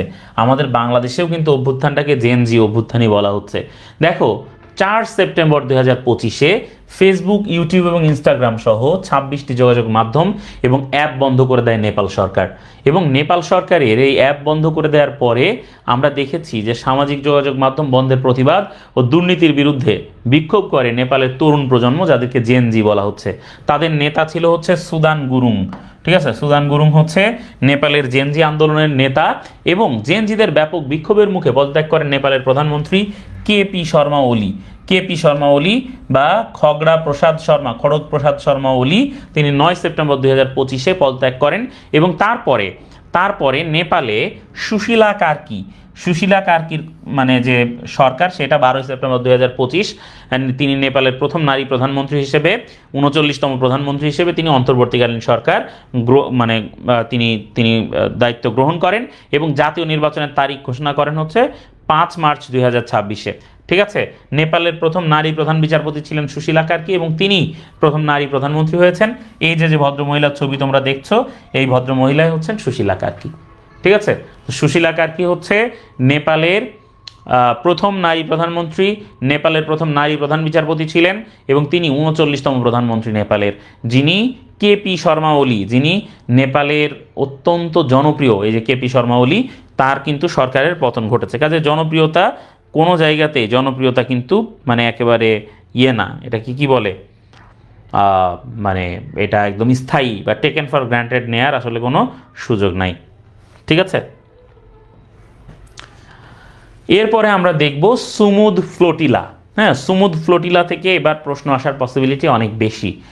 নর্মালি দেখো, সুমুদ মানে গ্লোবাল অর্থ হচ্ছে বৈশ্বিক। গ্লোবাল অর্থ কি? গ্লোবাল অর্থ তো বৈশ্বিক, এটা আমরা জানি। সুমুদ একটা আরবি শব্দ যার অর্থ হচ্ছে অবিচল বা দৃঢ়তা। সুমুদ শব্দের অর্থ হচ্ছে অবিচল বা দৃঢ়তা, দৃঢ় থাকা, সেটা হচ্ছে সুমুদটা। ফিলিস্তিনিদের প্রেক্ষাপটে এই সুমুদ শব্দটা এক একভাবে ব্যবহার করা হয়। মানে ফিলিস্তিনিরা এই সুমুদ বা দৃঢ় হয়ে আছে ইসরায়েলের বিরুদ্ধে, একটা প্রতিবাদ বা রেজিস্ট্যান্সের প্রতীক হিসাবে জেগে আছে। এই বিষয়টা হচ্ছে গুরুত্বপূর্ণ। স্প্যানিশ ফ্লোটিলা শব্দের অর্থ ছোট ছোট জাহাজ বা নৌযানের বহর। তাহলে ফ্লোটিলা শব্দের অর্থ হচ্ছে মূলত বহর, যেটা ছোট ছোট জাহাজ বা নৌযানের বহর আর কি। ঠিক আছে, সেটাকে বলা হচ্ছে কি? সেটাকে বলা হচ্ছে তোমার এই স্প্যানিশ ফ্লোটিলা। তাহলে ফ্লোটিলা একটা স্প্যানিশ শব্দ, মনে রাখতে হবে। সুমুদ একটা আরবি শব্দ যার অর্থ হচ্ছে অবিচল বা দৃঢ়তা। ফ্লোটিলা একটা স্প্যানিশ শব্দ যার অর্থ হচ্ছে ছোট ছোট জাহাজ বা নৌযানের বহর। এবং সাধারণত এই ফ্লোটিলাগুলো কখন ছাড়া হয়? যখন কোনো দেশ এইভাবে তোমার হচ্ছে একেবারে মানবেতর জীবনযাপন করতে থাকে বা সেখানকার মানবতা যখন বিপন্ন হয়, তখন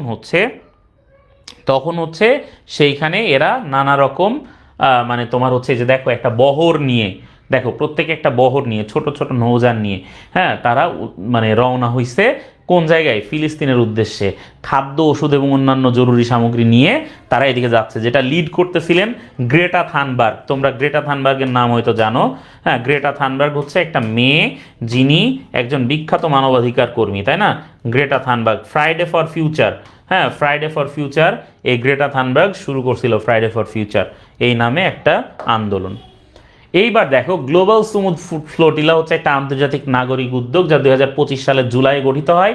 এর লক্ষ্য ছিল ইসরায়েল যে নৌ অবরোধ দিয়ে রেখেছিল গাজাতে, যে নৌ অবরোধের কারণে গাজাতে কোনো খাদ্য, কোনো ওষুধ, কোনো কোনো সামগ্রী গাজাতে পৌঁছতে পারছিল না, হ্যাঁ, সেটা ভেঙে দেয়া এবং এবং সেখানে ত্রাণ নিয়ে যাওয়া।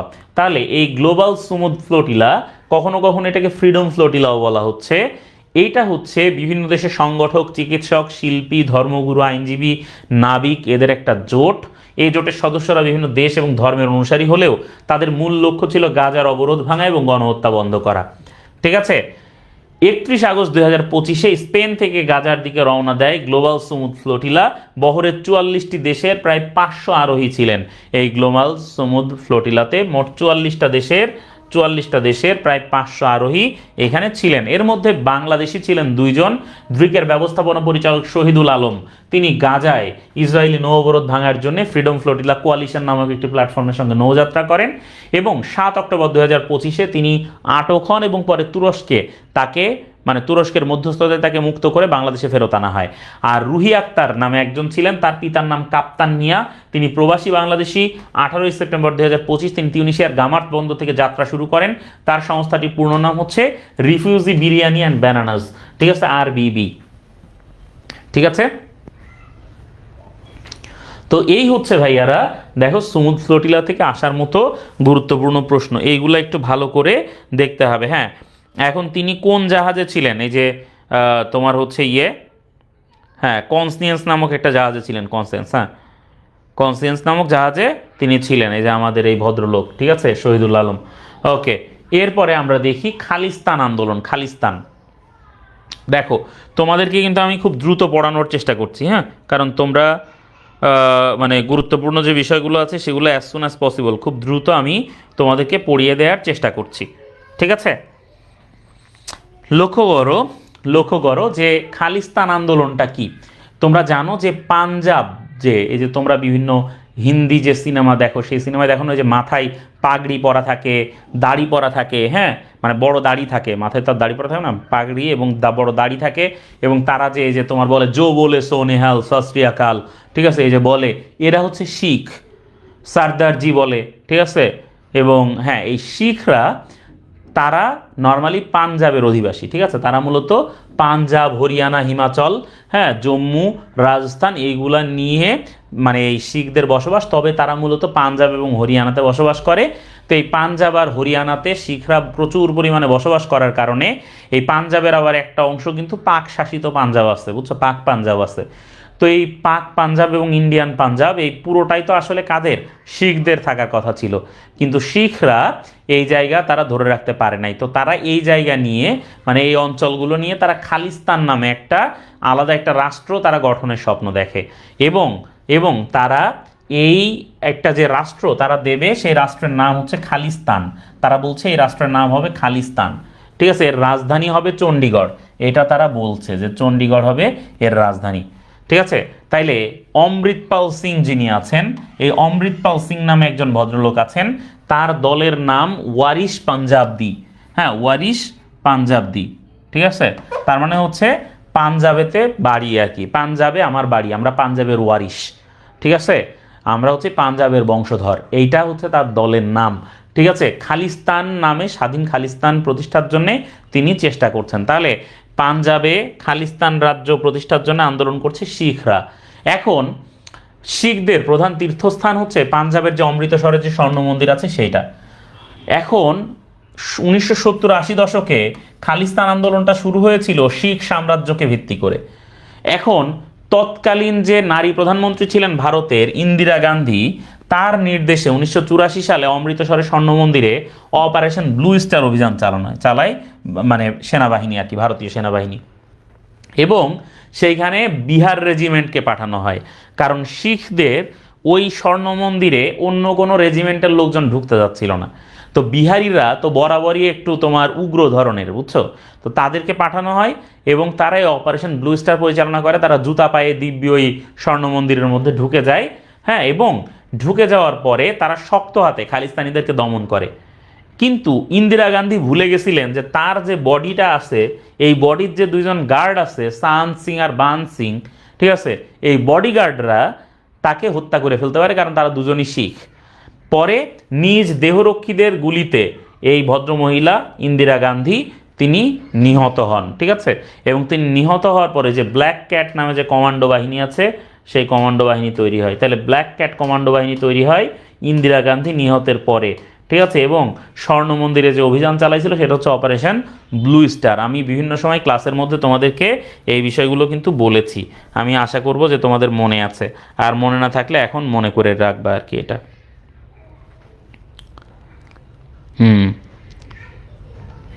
রেজিমেন্ট হচ্ছে সেনাবাহিনীর একটা দল আর কি, এটা হচ্ছে রেজিমেন্ট। আচ্ছা, এখন জোহরান মামদানিকে তো তোমরা জানো। জোহরান মামদানি থেকে অনেক তথ্য বললে বলা যায়, কিন্তু তোমরা পড়বা বেসিকলি কি আমি বলে দিচ্ছি। হ্যাঁ, জোহরান মামদানি হচ্ছে ডেমোক্রেটিক পার্টির, কোন জায়গার, ডেমোক্রেটিক পার্টির এবং ডেমোক্রেটিক সোশ্যালিস্ট অফ আমেরিকা এই দলের সদস্য তিনি। হ্যাঁ, তিনি নিউ ইয়র্ক, এই যে কুইন্সে অবস্থিত নিউ ইয়র্ক রাজ্য বিধানসভার 36তম জেলার নির্বাচিত প্রতিনিধি হিসেবে দায়িত্ব পালন করেছেন 2021 সাল থেকে, এবং তিনি নিউ ইয়র্ক সিটির 111তম নির্বাচিত মেয়র। তিনি প্রথম ভারতীয় বংশোদ্ভূত মেয়র এবং প্রথম মুসলিম মেয়র। ঠিক আছে, নিউ ইয়র্কের। তাইলে দেখো, তার বাবা হচ্ছেন উগান্ডীয় শিক্ষাবিদ মাহমুদ মামদানি এবং মা হচ্ছেন ভারতীয় আমেরিকান চলচ্চিত্র নির্মাতা মীরা নায়ার। ঠিক আছে, তিনি উগান্ডায় জন্মগ্রহণ করেন, দক্ষিণ আফ্রিকায় কিছুদিন বসবাস করেন, তারপরে 7 বছর বয়সে মার্কিন যুক্তরাষ্ট্রে চলে আসেন। ঠিক আছে, এবং তিনি ডেমোক্রেটিক পার্টির সদস্য। ঠিক আছে, আচ্ছা, এরপরে ওকে, তাইলে জোহরান মামদানি সম্পর্কে এই জিনিস পড়তে হবে। আর পড়তে হবে যে তিনি 2024 সালে 25 সালের মেয়র নির্বাচনে নিউ ইয়র্ক সিটির মেয়র পদে তার প্রার্থিতা ঘোষণা করেন। 2025 সালে নিউ ইয়র্ক সিটি মেয়র নির্বাচনে ডেমোক্রেটিক প্রার্থী হিসেবে তিনি প্রতিদ্বন্দ্বিতা করেছেন। তার নির্বাচনী ইশতেহারে রয়েছে ভাড়ার উপর হিমায়িত অবস্থা, তার মানে ভাড়া যা আছে সেটাই রাখা, অভিবাসন নীতি শিথিল করা, সরকারি মানে যে চিলড্রেন কেয়ার ব্যবস্থা সেটা, তারপরে শহরের মালিকানাধীন মুদি দোকান প্রতিষ্ঠা, সাশ্রয়ী মূল্যের সামাজিক আবাসন, এইগুলো। এবং তিনি সবচেয়ে বেশি আলোচিত হয়েছেন যে কারণে, তিনি বলেছেন যে যদি এই যে তোমার বেনামিন নেতানিয়াহু যদি নিউ ইয়র্কে ঢোকে তবে তিনি তাকে গ্রেপ্তার করবেন। তিনি বলেছেন তিনি নেতানিয়াহুকে গ্রেপ্তার করবেন, কারণ নেতানিয়াহু হচ্ছে পুরোপুরিভাবে একজন এটা কি বলে, এই মানে যুদ্ধাপরাধী আর কি, এই জন্য তিনি নেতানিয়াহুকে গ্রেপ্তার করবেন। আচ্ছা, এই বিভিন্ন বিরোধপূর্ণ অঞ্চল, ঠিক আছে, আমরা কি দেখব, বিভিন্ন বিরোধপূর্ণ অঞ্চলগুলো এক নজরে একটু দেখব। ঠিক আছে, বিরোধপূর্ণ অঞ্চলগুলো দেখো পেরিজিল বা লাইলা দ্বীপ, এটা খুবই গুরুত্বপূর্ণ। স্পেন আর মরক্কোর মধ্যে এই পেরিজিল আর লাইলা দ্বীপ নিয়ে সমস্যা।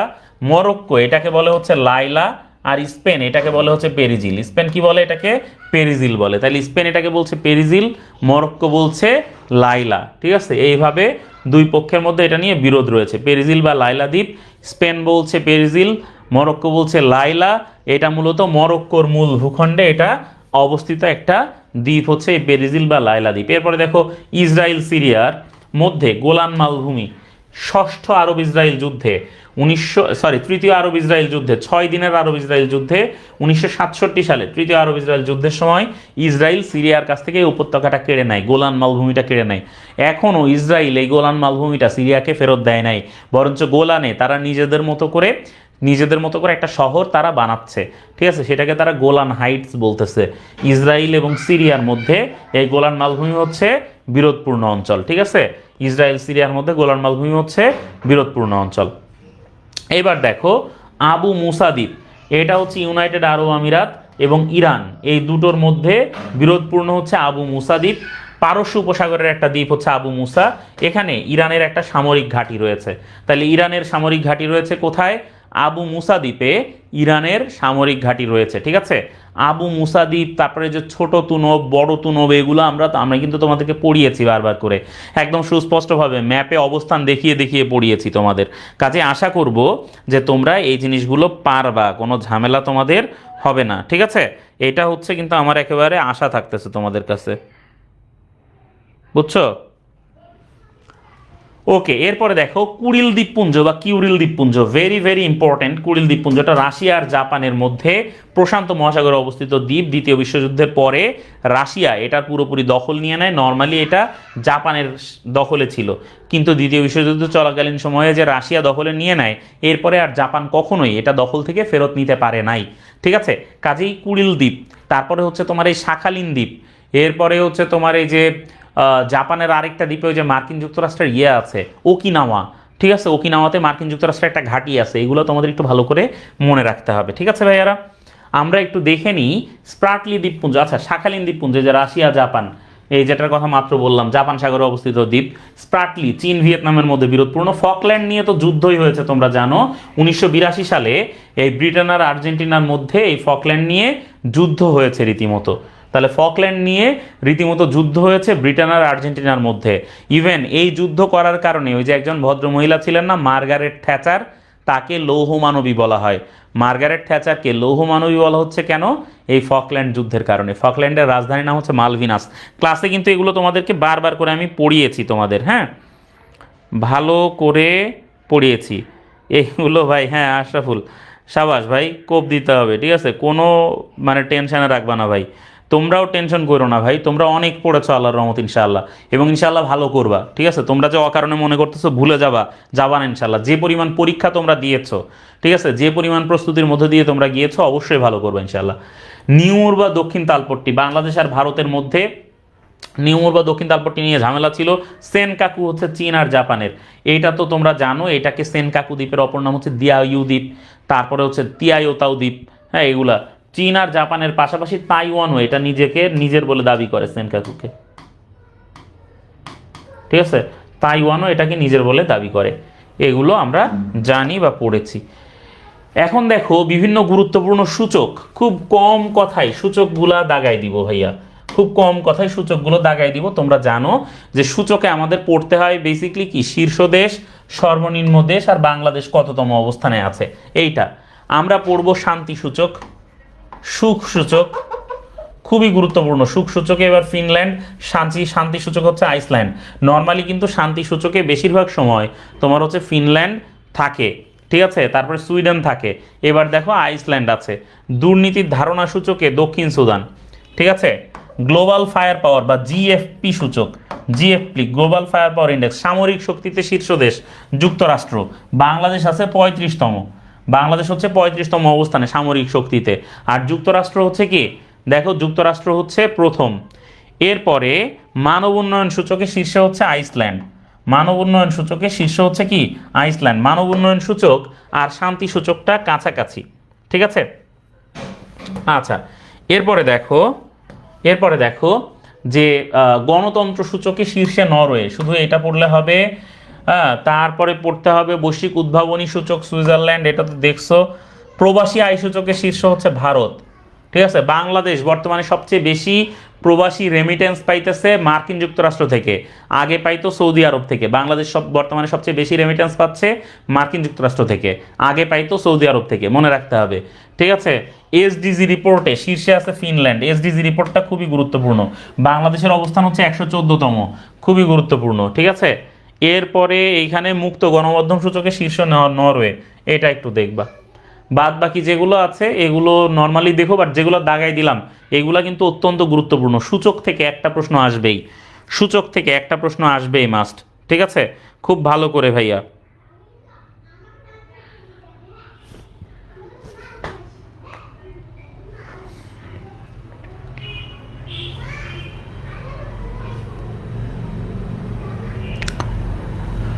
ওকে, দেখো অস্কার, দেখো অস্কার, অস্কারে তোমরা পড়বা হচ্ছে সেরা ছবি, হ্যাঁ, সেরা পরিচালক, সেরা অভিনেতা, সেরা অভিনেত্রী। ঠিক আছে, এইগুলো পড়লেই চলবে মোটামুটি। ঠিক আছে, মানে সবচেয়ে গুরুত্বপূর্ণ হচ্ছে এইগুলোই। ঠিক আছে,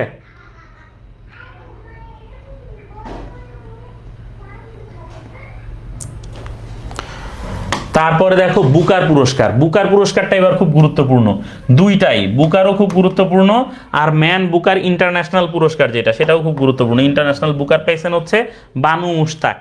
বানু মুশতাক তার কন্নড় ভাষার ছোট গল্প সংকলন হার্ট ল্যাম্প, এটার জন্যে পুরস্কার পেয়েছেন। গত 3টা ক্লাসেই এই বুকার পুরস্কার নিয়ে আমরা কথা বলেছি, ইন্টারন্যাশনাল বুকার পুরস্কার নিয়ে কথা বলেছি। সাম্প্রতিক বিষয় এই যে বানু মুশতাক কন্নড় মানে ভাষার ছোট গল্প লিখে হার্ট ল্যাম্প এটা লিখে তিনি এই পুরস্কার পেয়েছেন। ম্যান বুকার দেওয়া হয় সাধারণত অনুবাদ সাহিত্যে, ঠিক আছে, ম্যান বুকারটা দেওয়া হয় সাধারণত অনুবাদ সাহিত্যের জন্যে, ঠিক আছে, ম্যান বুকার পুরস্কার দেওয়া হয় সাধারণত হ্যাঁ অনুবাদ সাহিত্যে। ওকে, তাহলে ইন্টারন্যাশনাল বুকার পুরস্কার জিতেছেন ভারতীয় লেখিকা বানু মুশতাক। তিনি তার কন্নড় ভাষার ছোট গল্প সংকলন হার্ট ল্যাম্পের জন্য এই পুরস্কারটা পেয়েছেন, হ্যাঁ, ম্যান বুকার ইন্টারন্যাশনাল পুরস্কার। ওকে, তারপরে লক্ষ্য করো যে নোবেল প্রাইজ থেকে সবসময় গুরুত্বপূর্ণ থাকে হচ্ছে শান্তি, সাহিত্য, অর্থনীতি। সবচেয়ে গুরুত্বপূর্ণ থাকে শান্তি, সাহিত্য, অর্থনীতি। এই 3টা থেকে সবসময় বেশি বেশি প্রশ্ন আসে। তাহলে নোবেল পড়লে সবার আগে আমাদের পড়তে হবে শান্তি, সাহিত্য, অর্থনীতি। এই 3টা ভেরি ভেরি ইম্পর্টেন্ট। তার সাথে এবছর দেখো রসায়নে ওমর এম ইয়াগি জর্ডানের, হ্যাঁ, তিনি হচ্ছেন এই যে ধাতব জৈব কাঠামোর উন্নয়নের জন্য তিনি রসায়নে নোবেল পেয়েছেন, ঠিক আছে। তাহলে নোবেলের এই বিষয়গুলো, ঠিক আছে, যে তিনি মানে ওমর এম ইয়াগি এই যে নোবেল পেয়েছেন, এটা কিন্তু আলাদা করে খুবই খুবই গুরুত্বপূর্ণ, ঠিক আছে।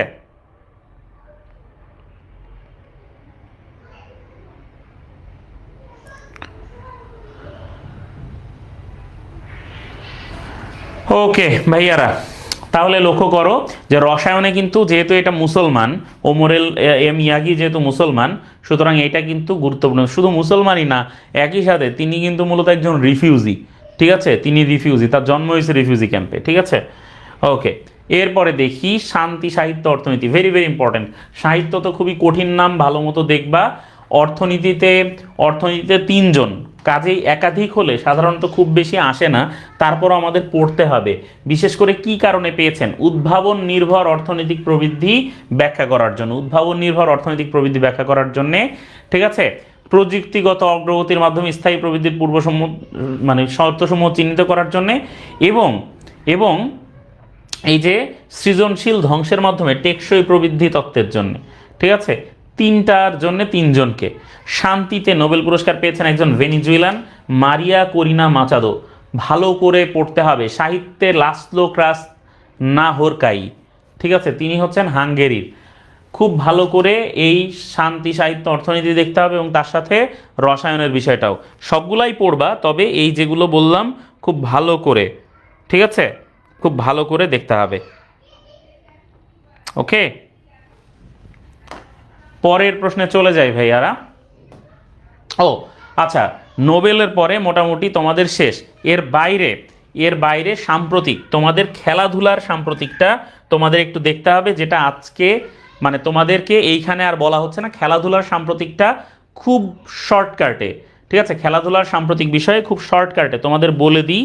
খেলাধুলার সাম্প্রতিকে তোমরা রিসেন্ট যে ইয়েগুলা হয়েছে, এই যে টুর্নামেন্টগুলা হয়েছে, আর হচ্ছে উইজডেন বর্ষসেরা, হ্যাঁ, আর ফিফার ক্লাব বিশ্বকাপটা, এই জিনিসগুলো জাস্ট তোমরা একবার দেখে যাবা বই থেকে। জাস্ট এই বিষয়গুলোই তোমাদেরকে পড়তে হবে খেলাধুলা সাম্প্রতিক থেকে। আর বাংলাদেশে তোমরা জানো যে এই যে আমাদের 100তম টেস্টে 100তম টেস্টে সেঞ্চুরি করা 11তম হচ্ছে আমাদের মুশফিকুর রহিম, ঠিক আছে। এইটা একটু গুরুত্বপূর্ণ, ঠিক আছে, এইটা একটু গুরুত্বপূর্ণ। এছাড়া আর খুব বেশি মানে গুরুত্বপূর্ণ ইভেন্ট হয়নি। নারী ফুটবলে বাংলাদেশের কিছু আছে, নারী ফুটবলে আলাদা করে বাংলাদেশের কিছু আছে, ঠিক আছে, সেটা তোমাদেরকে একটু ভালো করে দেখতে হবে। হ্যাঁ, নারী ফুটবলের বিষয়টা একটু ভালো করে দেখতে হবে। আর হচ্ছে তোমরা মনে রাখবা যে তোমাদের এই যে সাম্প্রতিকের যে পড়াশোনা, হ্যাঁ, বা ওভারঅল তোমাদের সাম্প্রতিকের যে মানে তোমাদের যে পড়াশোনা, এইটা একেবারে তোমরা যারা কারেন্ট অ্যাফেয়ার্স প্রথম থেকে পড়েছো, কারেন্ট অ্যাফেয়ার্সের প্রথম থেকে তোমরা যারা দেখেছো, তাদের জন্য মূলত মানে আমি যদি একটু বলি, তাদের জন্য মূলত মানে এটা খুবই সহজ। তোমরা যারা নিয়মিত আমাদের পরীক্ষার মধ্য দিয়ে গিয়েছো, তাদের জন্যও খুবই সহজ। তোমাদের সাম্প্রতিক বিষয়সমূহের উপর আমরা আরও একটা পরীক্ষা কালকে হবে, যেটা এই একদম রিসেন্টলি লাস্ট মাসে যেগুলো ঘটেছে সেগুলোর উপর একটা পরীক্ষা কালকে হবে, অথবা আজকে, মানে তোমাদেরকে জানাই দেবে আর কি। তোমরা যারা আমাদের পেইড ব্যাচার আছো তারা পরীক্ষাটা দিতে পারবা। এবং তোমাদের সাম্প্রতিকের আরও কিছু প্রশ্ন প্র্যাকটিসের জন্যে, ঠিক ঠিক আছে? কিছু প্রশ্ন প্র্যাকটিসের জন্যে তোমরা যারা প্র্যাকটিস করতে চাও তারা যেটা করবা সেটা হচ্ছে কারেন্ট অ্যাফেয়ার্সে যে 50টা করে এমসিকিউ দেয়া থাকে প্রত্যেক মাসে, এই 50টা এমসিকিউ এবং তার সাথে সাম্প্রতিক যে প্রশ্নগুলো পরীক্ষায় বিভিন্ন পরীক্ষায় এসেছে এটাও কারেন্ট অ্যাফেয়ার্সের পরীক্ষাগুলোর সমাধানে দেয়া থাকে, সেগুলো থেকে একটু ভালো মতো দেখবা। এইটা তোমাদের জন্য খুব জরুরি। আমি বারবার করেই বলছি, সাম্প্রতিকে যদি পূর্ণ নাম্বার পেতে চাও তাহলে এই কাজগুলো তোমাদেরকে করতে হবে। ঠিক আছে?